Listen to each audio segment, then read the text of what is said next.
like my daughter's school, they're going to the Israeli embassy. What? That seems like a risky move right now. Yeah. It's not great. Are they going to go anywhere near any of the Gulf Arab embassies? I'm not They're right around the corner. Yeah, no, I'm not. Plus, traffic around the Israeli embassy sucks usually. Up on Van Ness, yeah, terrible. Oh.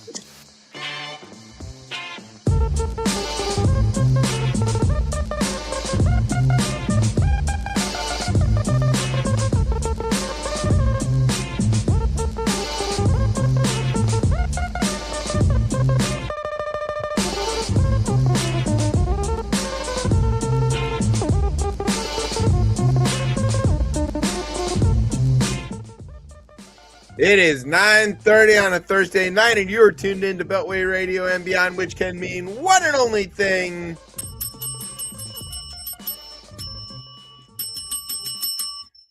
And this is Chip Chat. Welcome to Chip Chat, everybody. I'm Chip. Who are you, Tez? You just told him, buddy. Good evening, and welcome back to the war. It's on again, I guess. Yeah. The last update that came in is just, but no, it's the rare ceasefire that continues with firing. Yes, it's one of those what do you call those things? Wars. Yeah. No, I mean it's a ceasefire that isn't. Yeah, it's a mirage of a ceasefire. Like cease. It's like cease. Like we'll say it, but we're gonna keep firing. It's like those couples, you know, who are married but like clearly don't like each other. Like, you know, they're married, but they're not really married, you know. No. Yeah. So it's like that. Hey, cool. That's great. Fun times. So, good times. Yeah, I wrote a whole show yesterday. Yeah, it's different. Doesn't seem as relevant, but no. We're gonna do it anyway. We're gonna do it anyways. Yeah, it's fine. Yeah, it'll be new to me. Yeah, Tess is our best audience. He's always. I'm learning all of this for the first time every Thursday. That's hilarious. I'm just joking, kind of. All right. Well, I guess we will get to those things. Yeah, of course. Before we do some headlines, but yeah, welcome to a special edition of Chip Chat, where we're not only just under occupation, you know, by our own troops in our own city, but the full force of the police state is coming out to silence critics. We don't just mean Jimmy Kimmel. So we have all kinds of real stuff we're going to talk about. And we have several main topics tonight. We've got the police state, the state of the war, and the state of the Gulf. So you can figure out what we're talking about there. Yeah. State of the war is changing. So we'll have to cover that. Also, we're still working on ChipChatistan. So if you out there would like to help us run the GoFundMe, you can be our Chancellor of the Exchequer, I believe is the way your people call this. Mm-hmm. Yes, correct. Yeah. And you can be as corrupt as you want. I think that's fine, really, as long as we end up with enough money to get to a microcon and back. I think those are the two criteria. We want to go there and we want to come home. Other than that, I don't think we have any. There's no other criteria really for our exchequer. No. We don't have any like real currency to manage. You can make up the currency. You can. Well, wait. Does the exchequer do the currency, or they just do the like fiscal stuff? Come on, man. You know, Federal Reserve type dude, Treasury dude, man. I don't know about this food year. You expect me to know about this stuff that's going on over there? I'm an American. No. Yeah, it's funny. I don't actually know how that works. Yeah, I don't know. Yeah. Sure, some type of finance minister has to be. Yeah, they say finance minister sometimes, but like there's no American equivalent of finance. I guess we have like Treasury Secretary. Yeah, that would be the finance minister because they all have they have an independent Fed in a sense. Well, they have the central bank. Yeah. independent. So that's like their Fed. It's their Fed. And then they have but Exchequer is also like second in command behind the PM, right? I believe so. Yes, I believe that's correct. Yeah, and then there's the Interior, or I don't. You know what? We won both of those wars. I don't have to know that stuff. I'm like, yeah, why? And I as I looked that up, yeah, the Exchequer serves as the state central treasury. So yes, you're correct. Okay, cool. Yeah. So you can do that or not. I don't care. We just need help doing this because I don't know how to do it. All right, no, we're not. And you can pick a title, I suppose. We just need help. I can't do it. I'm overwhelmed already. I have too much to do. Yeah, I have to write the show. I have to book all the guests. I don't think there's anything else. But no, Brian does all the editing. Yeah. I have to do all the posting and all the social media. I'm our social media department, if you can believe that. So, yeah, I need some help. And nobody else on the show is going to help. Everybody else who's on the show is maxed out in their capabilities to help. Maxed out. So we need somebody from the outside. Yeah. I might need next week off. Of course. We'll call the green collar folks and see if they want to me nigga.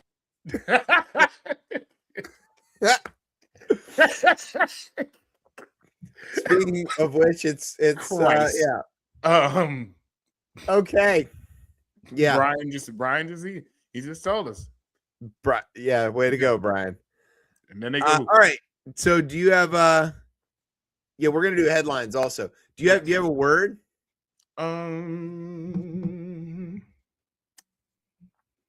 I've got one. I got a word, yeah. Relevant to my real life, so I'm gonna use it. Hopefully this all works. We'll see what happens. All right, we're gonna take a little break. So sit back, grab some pandemic. It's commencement time. You're listening to the best show, the only show, Chip Chat on Beltway Radio and beyond. It's back. What?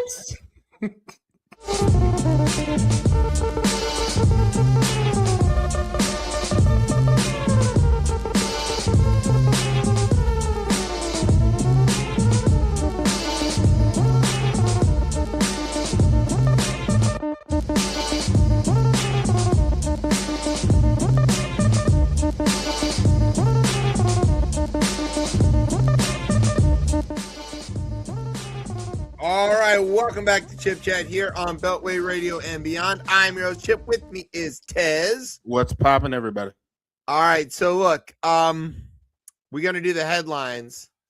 This is I think the part of the show that people most look forward to, and by most I mean that it comes first. Yeah.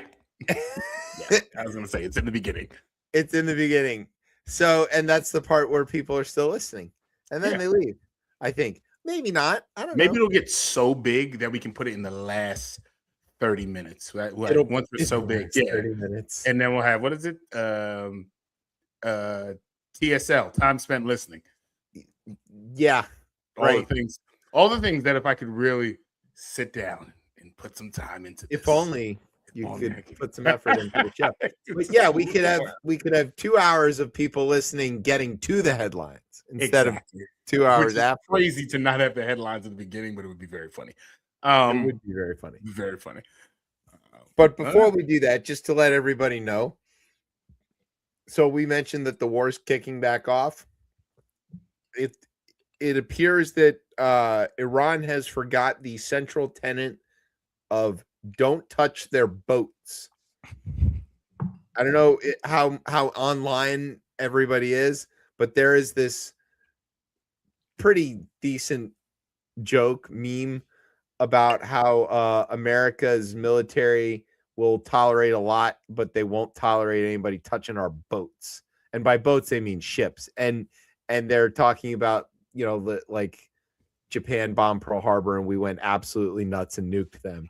And that there's other instances where somebody has attacked the U.S. ship and we have responded like the Spanish-American War, remember the Maine, or the USS Cole, Anyway, so there's this joke about this. The Iranians shot at some of our ships there in the blockade. And since we're pretending blockades aren't wars, we're also pretending that this exchange of fire, right, munitions, but fire, this exchange of fire is still a ceasefire in that it ceased after it exchanged and everybody stopped shooting to reload, I guess. I don't know. She's right. Alternative facts. Yeah, right. She was right. So anyway, just to that's fast moving. That is happening now. So we'll try to keep you updated throughout the show. All right, you ready to do some headlines? There'll be a deal by the end of the show. I promise. Yeah, right. Of course. We've got the framework of a deal, concepts of a deal, Concept concepts of a plan. It's fine. All right. You got the first one. Them's the rules. So. Here we go. This should be fun. I think this will end up very hilarious. Trump announced that the U.S. Navy would help ships pass through the Strait of Hormuz, but out of deference to Melania, he isn't using the word escort. And yes, we're implying that. Come at me, bro. Him. Don't worry. They know who does the show. Yeah. All right. Several hours after announcing the escort mission dubbed Project Freedom, Trump reversed course, just like all the ships in the Persian Gulf. There you go. Pete Hegseth gave a press briefing to describe how the mission to run the blockade wasn't that, but had to stop because the phrase run the blockade was what his frat brothers called him when he was on a date. Yes. No, good. Pete, no. Oh, Jesus Christ. Yeah, sorry. Should have read ahead on that one. Hegseth also expressed regret that Iran could possibly expect to get bombed again, and he could not until Friday. Sure, until Friday. All right. Oh, this is a nice long. Oh, this is one hilarious. You got to do the voice. Excuse me. Let's do this. Epstein apparently had a suicide note, which the New York Times reported reads, quote, Trump was totally innocent. I, Jeffrey Epstein, the man with small hands, much smaller than Trump's hands. I alone did all the raping. And I made Trump take a cognitive test and he aced it many times. And then I told him he was better looking and smarter than anyone I know. And he said, I know because he's so smart. His uncle was a teacher at MIT. So he knows about only good can happen. It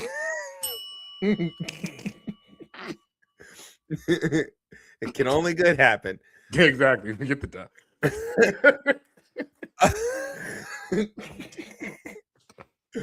A man was shot and captured by Secret Service agents after the man took a shot at J.D. Vance's motorcade. No word on how Mr. Pence is doing. Jesus Christ. Earth is going to experience a record large El Nino, which is what Trump thinks happened at the Super Bowl halftime show. Yes. I don't like that El Nino. He's out there with the hippity hop. All right. The warm waters off the South American coast will impact weather patterns, including here in the States, prompting Marjorie Taylor Greene to claim that El Nino is in fact Jewish. Be observing.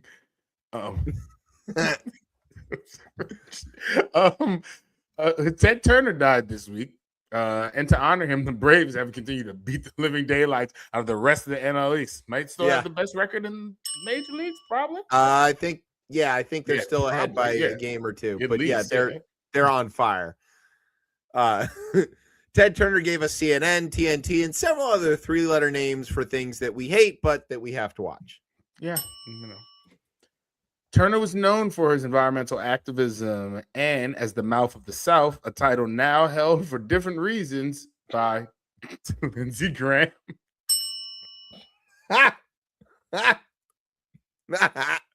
You got all the good ones tonight. Immigration and Customs Enforcement is restoring their training program to the original length, 72 days to be exact, including a new course on how to walk on actual ice without slipping. What? Okay. All right. Also included in the new training are courses on gun safety, how to tie your shoes, and whether an object is your ass or a hole in the ground. And finally, Senator Susan Collins of Maine announced that she has a benign essential tremor, which explains her physical shaking, but not her moral inconsistencies. Yikes. Hey, what's she going to do? Come and get me? I have stairs. That's going to be enough to stop her. Enough. What? She's 70,000 years old. Also, we need term limits and like age caps. Need these old people to go. She's running for her 6th term. Yeah. Six as a senator from Maine. There aren't even as many people in Maine as there are years she's served in the Senate. That's a problem. I agree. So there. Tez also likes to make fun of people with essential tremors. That you heard it. No. That's not what I agree. He said I agreed. Yep. That's good. I'm gonna get one now. I know that's what's gonna happen. All right. No. No. No. Like that's gonna stop it. No. Yes. Tez has discovered a new form of medical treatment called wishing things wouldn't happen. Turns out that was all we needed all along. Was it a hantavirus? Is that what's out here? Yeah. Okay, no. The hantavirus. Hantavirus. No. People are like, oh, it's going to be another pandemic or what. It's not. It's not a thing you can pass like person to person like that. You get it from mouse droppings. It happens on cruise ships. But it only ever happens on cruise ships. It only happens on cruise ships. But if this thing mutates where it can go to person, for God's sakes, please. Sure. No. If yes. I don't like again. I just feel a certain way about these damn viruses. And I was telling someone though, it's like, we escaped a lot of these pandemics before we actually got one. Because you think about like the bird flus and the swine flus, like there were a few of those that popped up. Ebola scared everybody. Remember that? Oh, yeah. That was crazy. Like when they sent the person to like Atlanta or something, like they went like Fauci saved a bunch of people in that one too. Yeah. Yeah, so I mean, we dodge these a lot of the time. But I don't right now, again, as we talk about a lot of things right now, this administration doesn't give you any hope. Like, even though it's not even, but like if something did happen, like we've been down this road before. Yeah, it's reasonable to be more terrified of what would otherwise be a bad but handleable situation, because I think a lot of people don't have any confidence that there's any grown-ups in charge anywhere. Yeah. So, what would you do? I mean, imagine a situation where it starts to get out of control and RFK Jr. is like, well, what we need to do is go get raccoon penises and grind those up and rub them into our eyes, and that'll solve it. And then like real states like California or something go, no, we're going to use like public health, and Trump like drone strikes them for saying that. That could happen. That could be a real thing. Like think of the dumbest possible outcome, and that's a possibility. The remedy is to go in and actually eat rabbit poop, and that will cure it as an antidote. Yeah, I mean, that same guy wants all the black kids reparented or something because he thinks everybody's on Adderall. Yeah, on farms. Happy farms. A specific kind of farms there, Bobby? Wow. Yeah, I don't know what to do about him. That's work out in jeans. Right, work out in jeans. That'll solve everything. It'd be a real shame if like Trump's final way of destroying this country was to just let Kennedy do it. No, I see this guy getting fired. Oh yeah, well, I don't know when. It's coming soon. I don't know what it's gonna be, but he's coming. I see that coming soon for him. He's violating the central tenet of being in the Trump cabinet, which is thou shalt not take up more attention than the president. Yep. And he's getting too much attention, and Trump doesn't like it when anybody else gets any attention. So yeah, I think you're right. But we'll see. I mean, we'll see. Pin in that. We'll come back to Kennedy's ruining this country. It's only happened a few other times. Depending on who you ask. Yeah, we got thoughts. All right, you ready to take a break? Let's take a break. All right, we're going to take a break. When we come back, we've got a new segment called Political Retribution. You're listening to Chip Chat on Beltway Radio and beyond. New segment. Flip.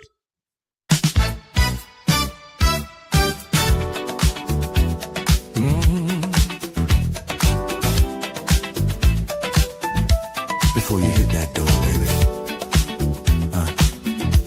you better check that curl. Cleavon told me so. Alarm clock ringing, sunlight on my face. Can't step outside with the curl out of place. Mirror say, player, better tighten that loop. A dry ass curl, brother, that ain't the move. I need that drip, I need that shine to behave. Need my curl looking slick as Rick James. From the roots to the tips, let it flow like truth. Ain't nothing popping till I grab the juice. Oh, African berries, juice is so pure, curl so full, yeah, it's blessed for sure. Prince Hakeem dreams in every strand, but without them chemicals messing up my hands. Get the juice, get it, to keep your curl loose. Strip so clean, shine so smooth, one splash hit and you know the truth. Get the juice, to keep your curl loose. From the crown to the roots, ain't no curl curling without the juice. Keep your curl the juice.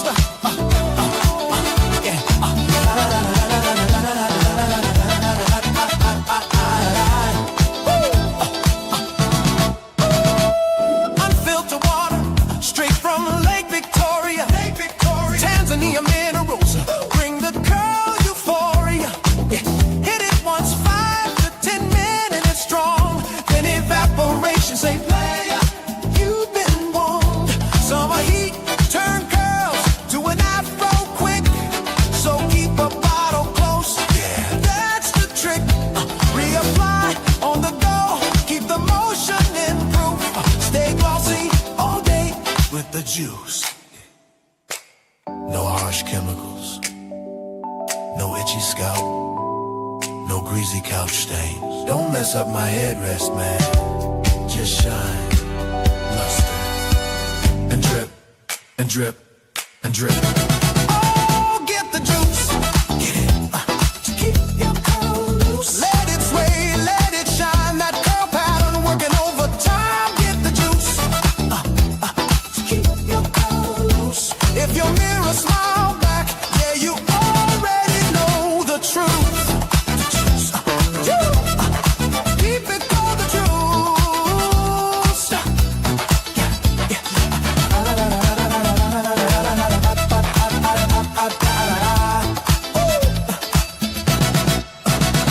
The juice. On the magnetic elevators. Think of it, magnets. Now, all I know about magnets is this. Give me a glass of water. Let me drop it on the magnets. That's the end of the magnets. Why didn't they use John Deere? Why didn't they bring in the John Deere people? Do you like John Deere? I like John. Welcome back. Hold on. No. What the fuck? Here on Beltway Radio and beyond. I'm your host, Chip. With me is Tez. Wait, What? What is that? did you forget about that? Well, I did forget about that. Yeah, Trump thinks that magnets don't work in water. What? Okay, what is he actually talking about? The wet magnet, right? Is it like if there's something that doesn't work though? It doesn't not work. Of course, magnets work through water. That's a dumb thing to say. What he's talking about is, I think he thinks that electromagnets, which is how that elevator on the aircraft carrier works, are not like resilient enough because electricity can be damaged if it gets wet, Right. which would mean that none of the parts of the ship would work because there's a lot of electricity involved in modern ocean going vessels, of course. And it sits in water. and they sit in water. And as somebody who works with electricity on a regular basis, it's true that it's not great to get your stuff wet, mostly because you can get shocked. Right. I thought that was pretty easily. Yeah. But no, that's not how there is nothing that works the way he says it does. And that's a good example. An electric eel must like flip his ass out. I would bet he doesn't think they're real. Right. He's like, it's a Democratic hoax. It's there's no electric eels. Completely submerged. Marco's our Secretary of Eels. Marco, have you ever seen an electric eel? And Rubio would be like, no, I've never seen an electric eel. Whatever you say, sir. That's Marco. Look at his shoes. They don't fit. I made him wear those shoes. And then, I don't know. This song is a good song, and Brian adding things to the end of it now has become a good bit. That is so good. It's good. All right. So let's get into this, one of our three main segments tonight. So when Trump took office the second time, he promised that he would exact retribution on his perceived enemies. He has increased the pressure on those enemies in much the same way that his fat ass has been increasing the pressure on his chairs. And much like those chairs, Trump is threatening to punish Trump is threatening to punish things, and like the chairs, they've largely remained standing, albeit on shakier legs, while Trump's fake FBI spends months investigating seashells. All the men in the Epstein files remain at large, like our Commerce Secretary, and they're likely committing more crimes, and some are now committing war crimes, like Trump, because he's in the files and he's doing the war crime. We're talking about Trump. Trump is in the Epstein files, and he's a war criminal now too. He's all the criminals. I think he's done the white collar crime. He's done the state crime, federal crime, local crime, crime, international crime. He is. Yeah. He's like the IHOP of crime. It's like flavors from around the world. You want a war crime? We got that. See, like some countries just have, like grifty leaders who like raid the treasury and stuff. We've got one of those. But he also does all of these other kinds of terrible things, like bombing schools. So IHOP. International House of Crime. There you go. Brought to you by Mar-a-Lago. You heard it here first, everybody. Mar-a-Lago, or as we like to call it, IHOC. IHOC. The International House of Crime. Yeah. Also the White House. Yes. Now turned into the International House of Crime. Yeah. Supreme Court. Also another International House of Crime, which is weird, to be honest, because it's the judicial. Because it's court. Yeah. It's usually where you go after you commit the crime. And Congress, well, they don't do anything. Yeah. They can't be blamed because they haven't done anything. Yeah. Ever. They're absolved. This Congress has set a record for the least like actual bills passed. And the record they beat was themselves from the last time. Like Mike Johnson, tremendous in his ability to do nothing. Nothing. Not a thing. Nothing. Yeah. Bet his fake son loves that. All right. Anyway. Oh, God. Let's talk about these weird retribution things. So here are some of the retribution highlights of our newfound police state. And when we say police state, we're talking about something. There are a lot of people who would say, well, America was always a police state. Yeah. Okay. Yes, for some. Yes, for some people. Yes, that is a good point. Like fascism has at certain points always been here in certain areas. We're talking yes. This is now a different, like the actual, not focusing, I would say, on specific groups. Yes, they are, but like it's more omnipresent, I would say. It is more omnipresent and it's more overt, I think, is maybe the part that is. Yeah, because we're used to there are people who have said things like, well, I don't want to talk about things because I fear, getting fired or whatever, or I don't want the government coming after me. But I don't think they really meant it for the most part, we now have a president who is open about using the power of the federal government and the DOJ to target people he doesn't like, to target his critics. And that's a confusing thing in a country that is built on free speech. So, Undercuts everything. Yeah. Yeah. So here's example number one. This case against the Southern Poverty Law Center. Now, full disclosure, I am a monthly sustaining giver to Southern Poverty Law Center, have been for years. I think actually since a little before Trump won, and Trump 1.0, I should say. Yeah. So it's going on like a decade now, and they do great work. And just to explain sort of what SPLC does, they're in Alabama. They were sort of set up during the civil rights era or a little after, and they keep an eye on hate groups and extremism, specifically racist extremism in the United States and around the world. And they report on it, and they often do a bunch of the lawyering on behalf of people who have been the victims of this stuff. Or another thing that they do, spend a lot of time doing, is dig up the information on these hate groups and then pass that over to law enforcement, whether it's state, local, or even the FBI, which is a lot of what they do. And part of how they do that is they pay informants, right? They'll infiltrate clan groups or whatever, and they'll be like, hey, Billy Bob, do you want to make some real money? And Billy Bob is like, oh yeah, absolutely. I have none on account of illiteracy. And then they would be like, well, here is $5. Can you name everybody at your little hood party? And he'd be like, yeah, for sure. Here they are. And then he gives them a list, right? And then they go, thanks, Billy Bob. We'll call you next week. Right. And then they just keep doing that. And they build up these massive case files. And I don't know, for like 35, 40 years, they would take those files once they got them built up, and they would just hand them over to the FBI and be like, here you go. We did a lot of your work for you. Go get them. Right. And then the FBI would review it. They would find all the things that were definitely criminal activity and whatever. And then they would bust up a Klan group or bust up a cult or extremist group or whatever.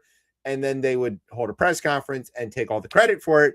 And Southern Poverty Law Center would be like, hi, good job, fellas. And then they would just go on and do more of that. You keep doing it. Yeah, the cycle continues. Keep doing it. And they've been doing it for a very long time, which is a little confusing why this happened. The Justice Department announced with great fanfare a series of fraud charges against the storied civil rights group that has angered conservatives in recent years, but the unusual nature of the charges could present challenges in court, especially for a department already under fire for targeting the president's opponents and critics. So one of the things that is inconvenient for Trump is that those files about all the racists and violent extremists that Southern Poverty Law Center keeps compiling contain all of their people.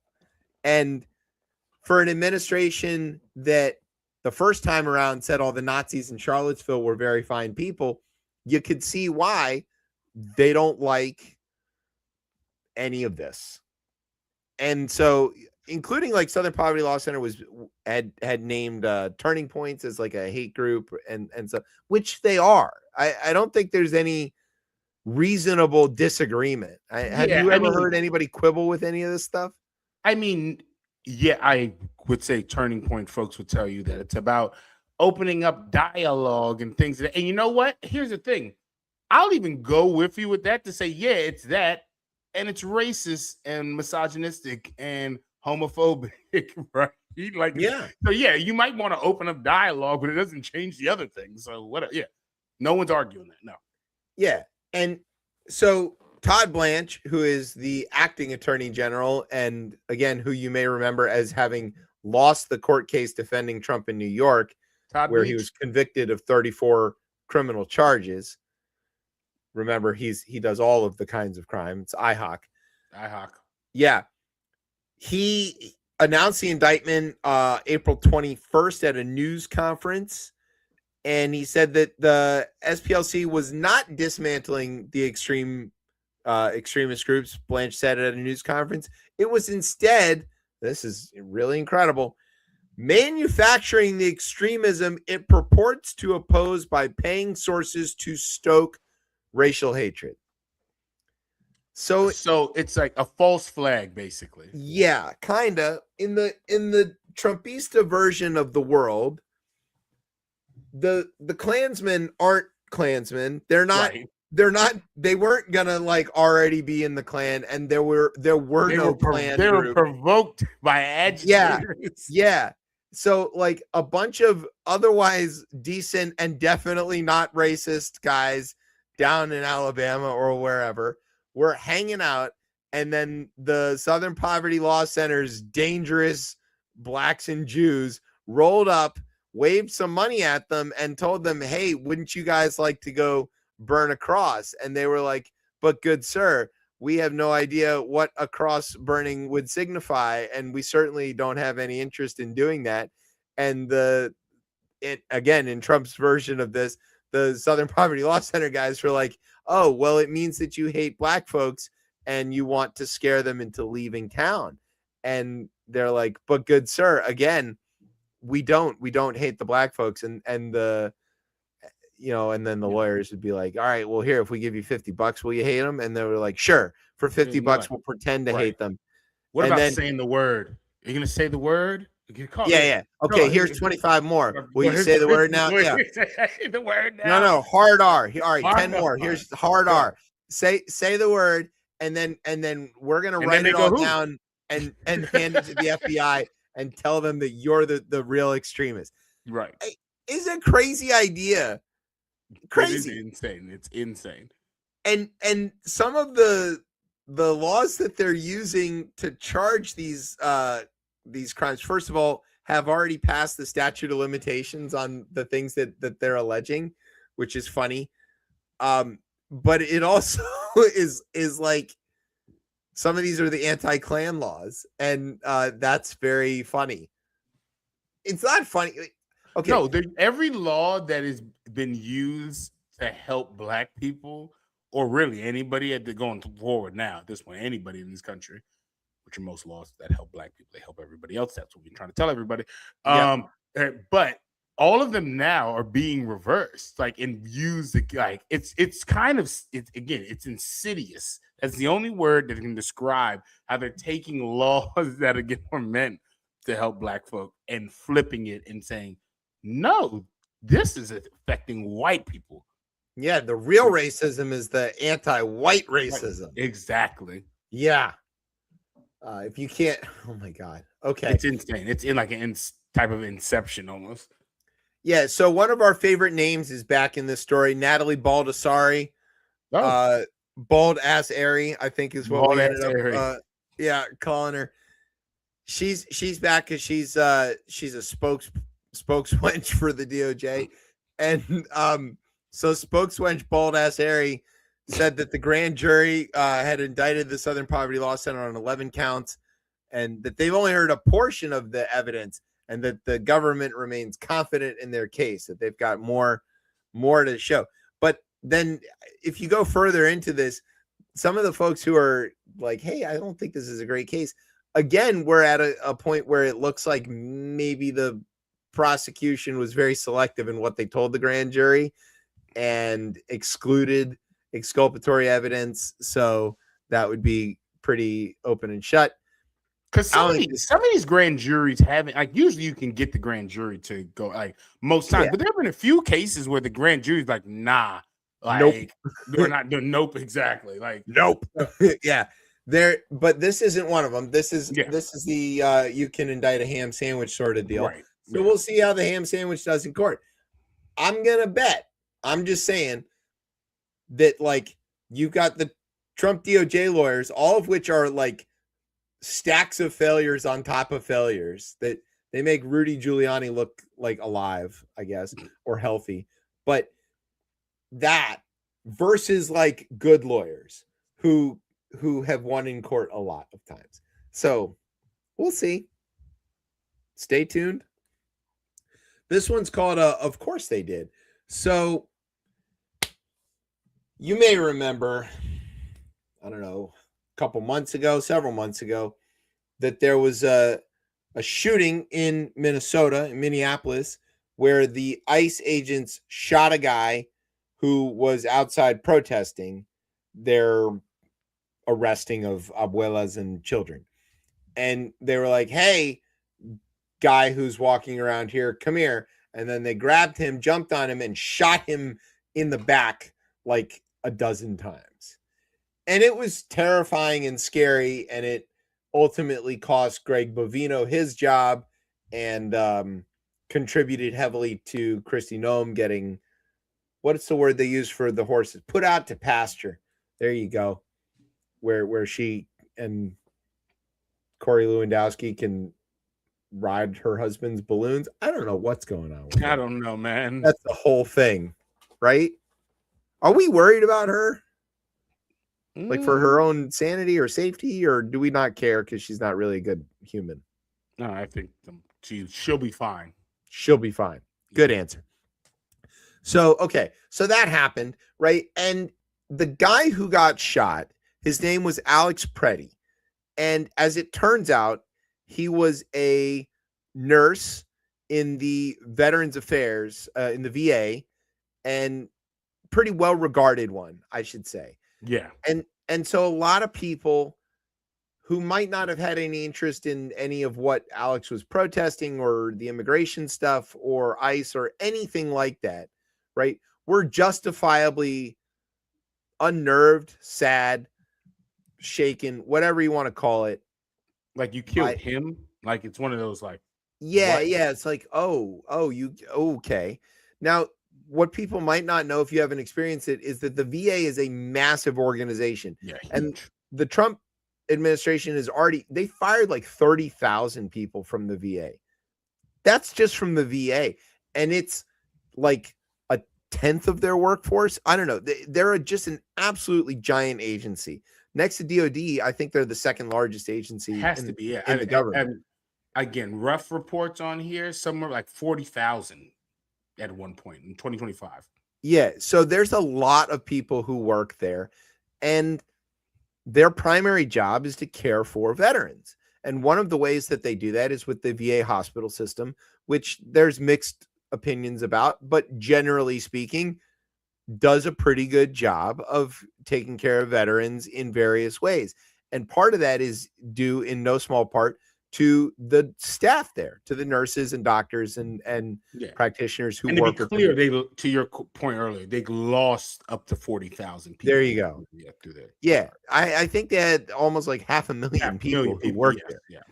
So it's a lot. So around the country, VA field hospitals, groups, whatever, local offices, again, of which there are really a lot of, hundreds of throughout the country, they held vigils and meetings, or I don't know what to call it, but like gatherings, right? Where people could come together to memorialize them. Yeah. Yeah. To memorialize Alex Preddy and to, sort of grieve, right? Because one of their own had been killed unnecessarily, in much the way that people hold vigils, like, let's say a priest was killed in St. Louis, right? And then like churches all over the country hold a vigil. They're not connected to that particular priest, but they share something in common and whatever. Okay. Or the way you see used to see vigils for school shootings, but now those are just like, normal Friday Night Lights. But anyway, so guess what happened with these VA vigils and grieving sessions there, Tez? What do you think happened? The police showed up? Not quite. Not quite. They didn't get arrested. What could have happened?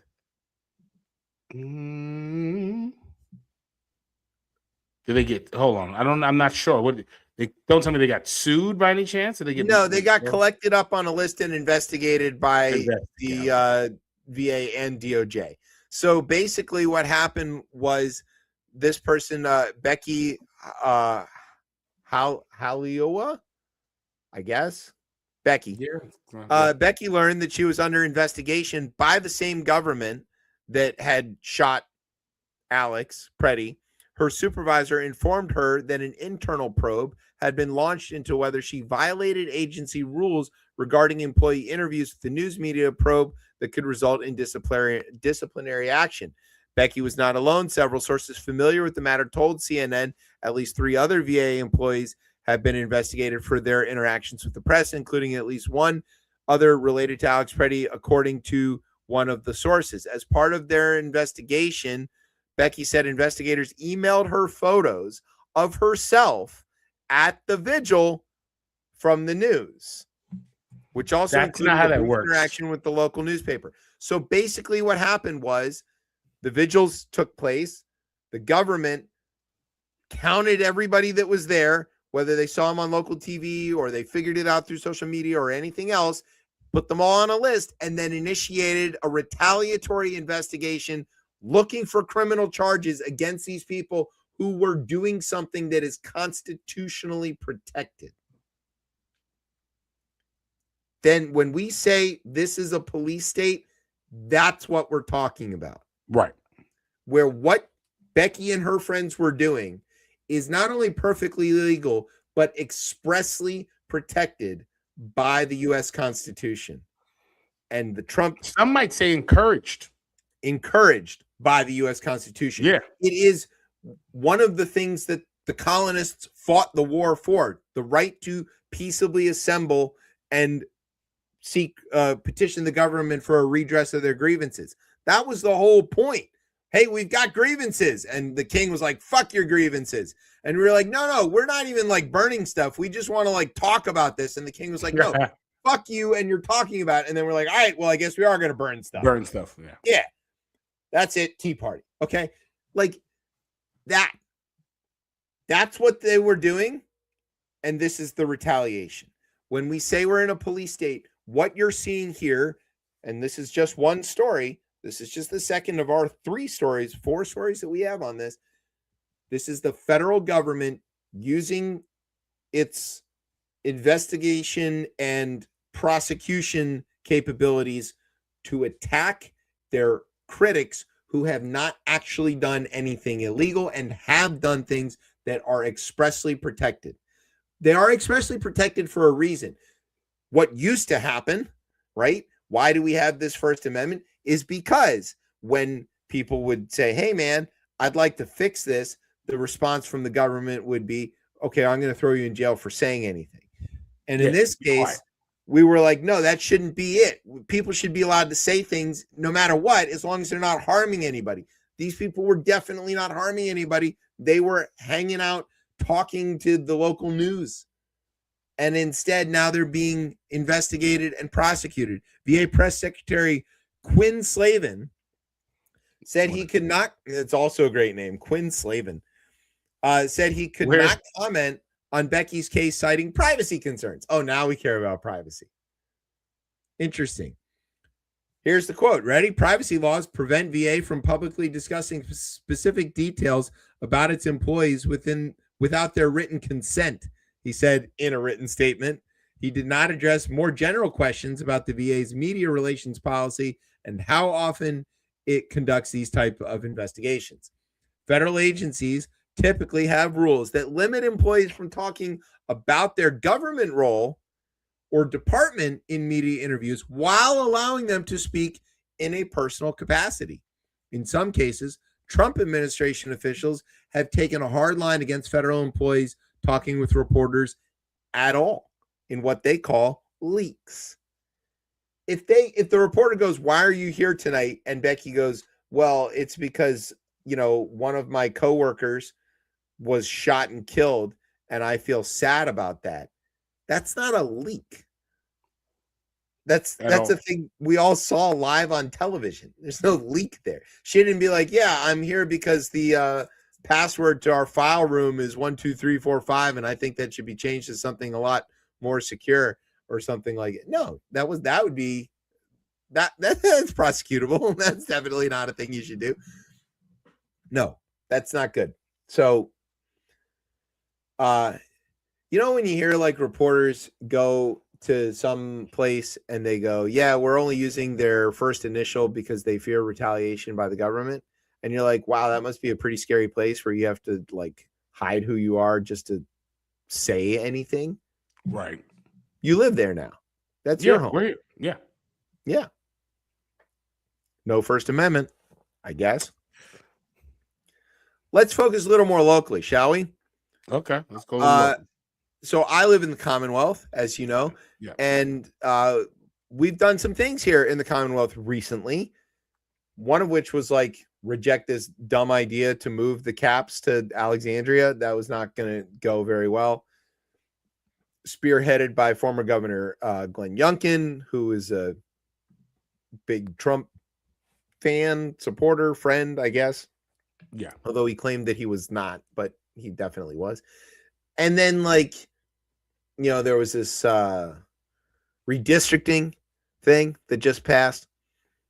There's been some other kind of big deal stuff that happens in the Commonwealth regarding civil rights and like voting access and gun violence prevention, all of this stuff. Well, there's many people, but there's somebody who's kind of like the spearhead of a lot of that stuff, right? And her name is Louise Lucas. She is a state senator from Portsmouth, Virginia, which is down in the Tidewater.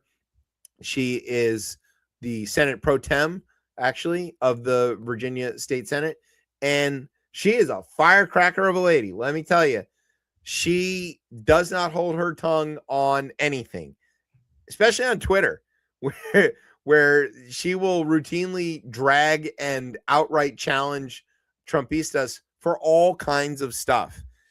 And that's a big problem for the Trump people. She's also 82 years old, I would point out. So again, to the idea of like age limits, just wanted to point that out. That might be a thing. But anyway, yeah. She what happened to her, Tez? Didn't it? This is the cannabis dispensary, right? Yeah, she has she does own a cannabis dispensary. Did they? I mean, the FBI did something, right? Did they not raid the offices of this? Is that the right one? They raided her office, house, and cannabis retail business that she co-owns. Yes. Yep. They smashed it up and took all her stuff. The specifics on the probe, what they're after, unclear. Officials who spoke on condition of anonymity, there you go, to discuss details of the investigation. That's what we call a leak. Said it involved allegations of bribery related to the cannabis dispensary. One of those officials said the investigation began during the Biden administration. What do you want to bet it didn't? That's like not taking that bet. Yeah, incredibly common thing that they say when they're like, look, we're just following the law. It started under the Biden administration. No, it didn't. A spokesperson for the FBI's Norfolk field office declined to comment, except to say that agents were conducting, quote, court-authorized law enforcement activity and that there was no threat to public safety. It means they got a warrant, which is that's a big step for them. Yeah, they usually don't get those. They don't usually go that far. But what's really going on here? What are they really doing? Why are they really going after Louise Lucas? She's black. Yes, and she's a woman. And what's our third one there? I'm assuming she's went at because she goes at the president, right? And she's loud. Yeah. So it's all of these things that they don't like. And so they are like, that's it. We're going after it. They're like, get the black one. It's not good. And it's clear. It's clear as day what's happening here, right? This is not. Here's a tweet that she wrote back in September of 2024. You ready? Donald Trump has shit for brains and it oozes out of his mouth. After last night, everyone knows. There you go. That was like after one of the debates. I was going to say after debate. Yeah. I mean, she just had like good, but also not good. Not good too, yeah. What's actually happening? What can we say here? About her specifically or all these stories? Well, about this story, because we got another one that's There's even one more. I was like, hyper-local. yeah. I mean, I actually, if we go through I have a more larger thought on all of these. All right, you want to get all of them let's together through and all then of go it, after it? we'll go, yeah. Okay, let's add one more story to this, which is even more hyper local. So there's the Commonwealth, right? And then within the Commonwealth, of course, we have counties, and the county, biggest county in the DC area on the Virginia side is, of course, Fairfax. And Fairfax, we have a Commonwealth's attorney, right? Just like every so in other places you have a district attorney. In Virginia, you have the Commonwealth's attorney. They're the like top law enforcement, they're the top prosecutor within a county, right? In Fairfax, we have this guy called Steve Descano, who I met actually when I was voting for him. I don't know, 2 cycles ago or 2 of our cycles. He's been reelected once as Virginia, as the Commonwealth's attorney in County Fairfax. He's by and large done a pretty good job. I don't think there's a lot of people who would say otherwise, at least amongst the residents. But there is some criticism about him that he's what the Republicans like to call weak on crime, which means that he doesn't indiscriminately throw non-white people in jail. And he does like to use programs to try to route people out of jail and through, systems and programs that are maybe less harsh, but also have outcomes that are more beneficial to the community as a whole. One of the things crime like the Pope, right? Yeah, exactly. He's soft on crime like the Pope. One of the things that we know is true is that warehousing people in criminal justice system doesn't really help anybody. It's expensive as all get out, and it produces no positive outcomes for anybody on any side of the equation, whether it's the victims, the community, anybody. And not this administration, but the last Trump administration, even though they repackaged an Obama bill, they passed one of these law. Like they passed this. They understand that as well. At least yes. I think when it comes to locking up black people, I think they figured that piece. They're like, we warehoused you enough. Now we're going to warehouse these immigrants, but we'll still warehouse you too, just in case, Yeah, but they learned this important thing is that white people buy a lot of weed too. And so around weed specifically, yes. Yeah, and they're like, well, we got to stop locking up all the dealers because the white guys are mad that they can't get their stuff or whatever. So, okay. So Descano basically has run on a platform and has won, I should say, twice on a platform of diverting things out of the prison system or the jail system and into rehabilitation systems countywide. And you can think of these things as like, okay, what has the most benefit to the community as a whole? Is it really to the community's benefit to just punish the shit out of somebody for what they've done? Or is it to their benefit to rehabilitate that person so they can go back to working and being useful and paying taxes? And so it's the second one, right? Yeah. So the Justice Department hates that, of course. So the Justice Department announced Wednesday that it has launched an investigation into the Democratic prosecutor of Virginia's largest county, following years of complaints from conservatives that his office is too lenient with criminal defendants who are in the country illegally. Harmeet K. Dillon. I don't know what that spelling indicates, but I guarantee it ain't good old American. An assistant attorney general and, this is my favorite part, head of the Justice Department's Civil Rights Division, said it at a news release that her office sent Fairfax County Commonwealth's attorney Steve Descano a letter notifying him of the investigation. In a statement, Descano acknowledged receiving the letter, but defended his policies. He said, "My policies are fair, legal, and reflect the values of the community." Didn't really have much else to say about that. He was kind of like, okay, sure. Yeah. I mean, what's the investigation? What are they going to find? Now, what are they going to manufacture is a different question, but what could they find? If he'd have been doing anything illegal, I guarantee somebody would have said something about it and it would have come up in the last election because somebody would have wanted an opportunity to smear him and take his job. But it didn't happen that way, probably because there's nothing there. The Justice Department investigation into Descano is focused on whether his policies are skewed to allow immigrant defendants to avoid deportation, which, again, we're talking about stretching the meaning of civil rights. Just listen to this sentence. Whether his policies are skewed to allow immigrant defendants to avoid deportation, which the department said may have discriminated against U.S. citizens in violation of the Civil Rights Act, because he didn't give American citizens the same opportunity to avoid getting deported. I don't know what. I'm trying to follow along and I'm lost. Yeah. I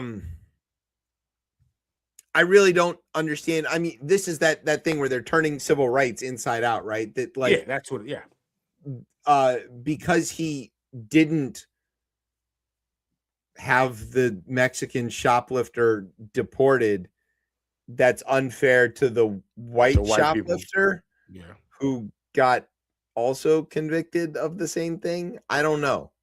I don't know. How come if the white people are like, how come we're not getting special treatment? It's you have a whole system set up for you. Yeah. It's like, remember when you walked down the street and nobody pulled you over for walking? There? Is that? I mean, right. Why are you not pulling over the Mexican guy for walking?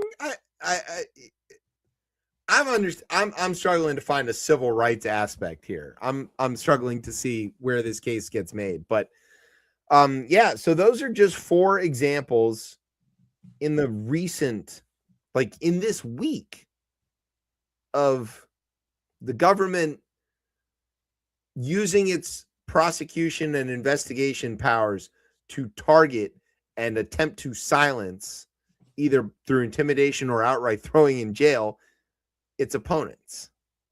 And that is called a police state. All right, Tez, explain. I mean, and it's a couple things, right? If you think of Lucas, right, what's the biggest thing? Like, frustrated because, right, she starts this redistricting thing, right, with him. And then, again, all of you'll see the theme. And then she's also against the data centers, right? Yep. Tax exempts, right? So, right, that plays into, like, his whole deregulation of AI, and obviously the redistricting, even though it was started by Republicans, he's probably angry that Democrats decided to do it back. All right, cool. This last one, right, is like, again, that there's a discrimination against white people in a sense, right? I mean, in a weird way, right? This last one there for Descano is like, all right, white people are being discriminated against, a big theme for the Trump administration. The first one, right? The first one we talked about, again, and we did a wild, funny way of explaining it, but what they're accusing the Southern Poverty Law Center of doing is sending agitators in here to rile up good old white people who have no racist bone in their body, but are basically being paid. Like, so again, like, that's another theme. Manufactured extremism. Manufactured extremism. It's a crazy idea. Crazy idea. I think, and then, right, the other one with Alex Preddy, and, like, again, surveillance happening and investigations happening against VA employees, the 5 that are left, or the 500 that are left. I think for me, one thing that's interesting is that Blanche is doing the complete opposite of what Blondie did. Actually, I'm gonna start calling them Bleach and Blondie. All right, so Bleach is doing the exact opposite of what Blondie is doing.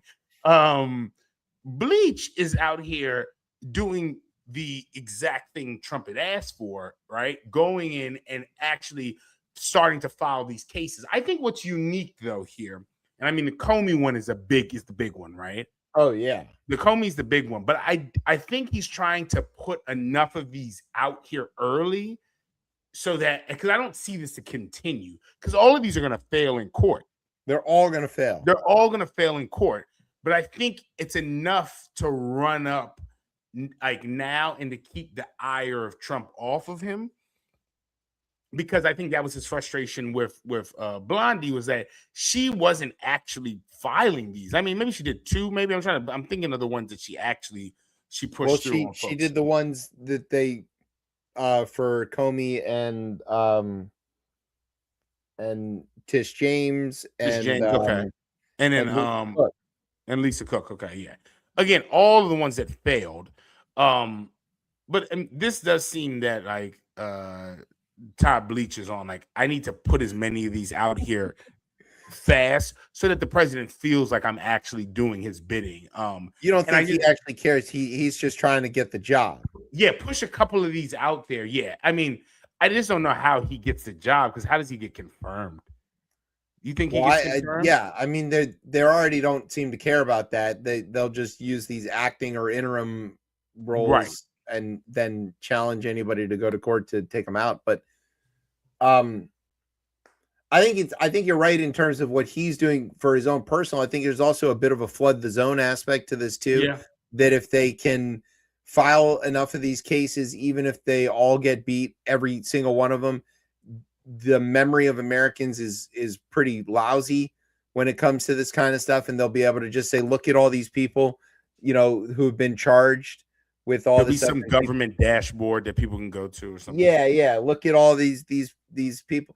And like there is a false equivalency between charged and guilty in this country. People, yeah, because generally speaking, prosecutors don't bring cases they don't think they're going to win. Right? They only bring slam dunks because losses hurt their records. And so a lot of the time, charge means convicted. And you could say it's a symptom of an unfair justice system, which it definitely is. But you could also say that is kind of the selective. I don't know how to.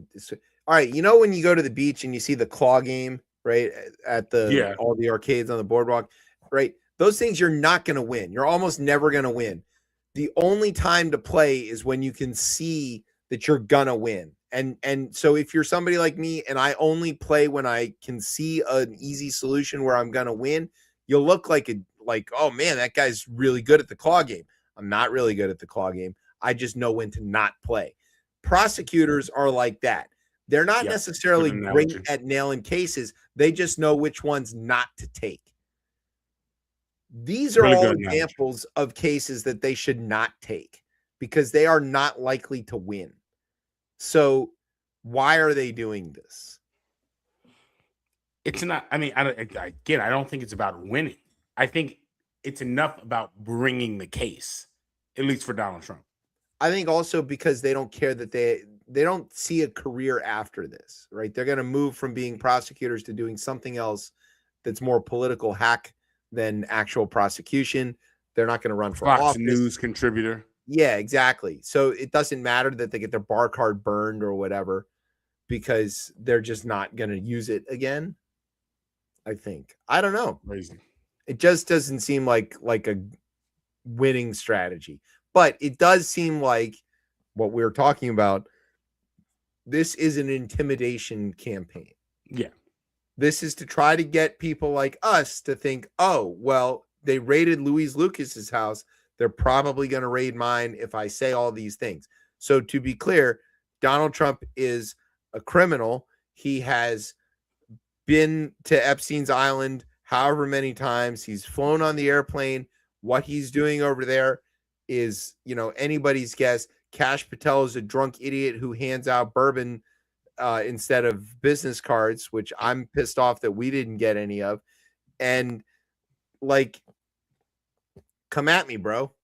Let's see it. What else can we do here? Right. The democracy is over when this is one of the options. So right, exactly. That's a good point there. Yeah. Yeah. okay, cool. Here's what we're going to do. We're going to take a break, try to recover some democracy, and then we're going to come back and talk about the war or the journey or skirmish or excursion or mini war, or whatever he's calling it this hour. It's really great. So yeah, stay tuned. You're listening to Chip Chat on Beltway Radio and beyond. Sweeps. Your leftist ass like corn on the cob. I'm ready. I will eat your ass. Your leftist ass like corn on the cob. I'm ready. I will eat you. I will eat your ass. My children aren't going hungry. I'll do it. I'll drink your blood. And I'm starting to think about having to eat my neighbors. You think I like sizing up? I'm gonna haul him up by chain. Chop his ass up, size it up. I'm gonna haul him up by chain. Chop, chop, chop, chop. I will eat your leftist ass like corn on the cob. I'm ready. I will eat your ass. I will eat your leftist ass like corn on the cob. I'm ready. I will eat you. I will eat your ass. I'll barbecue your ass flat. I will cook your ass up so fast. And I'll tell them, well, I killed a cow out back, baby. You think Christ would eat somebody? He would never do that. I will. I'm ready to hang them up, gut them and skin them and chop them up. You know what? I'm ready. I will eat your leftist ass like corn on the cob. I'm ready. I will eat your ass. I will eat your leftist ass like corn on the cob. I'm ready. I will eat you. I will eat your ass. I will eat your leftist ass like corn on the cob. I'm ready. I will eat your ass. I will eat your leftist ass like corn on the cob. I'm ready.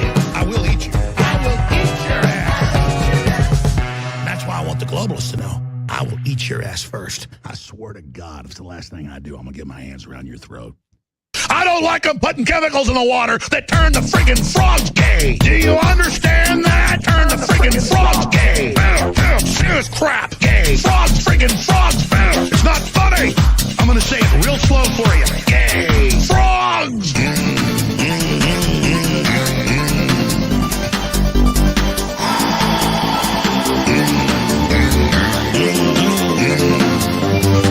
Won't you fight for your life?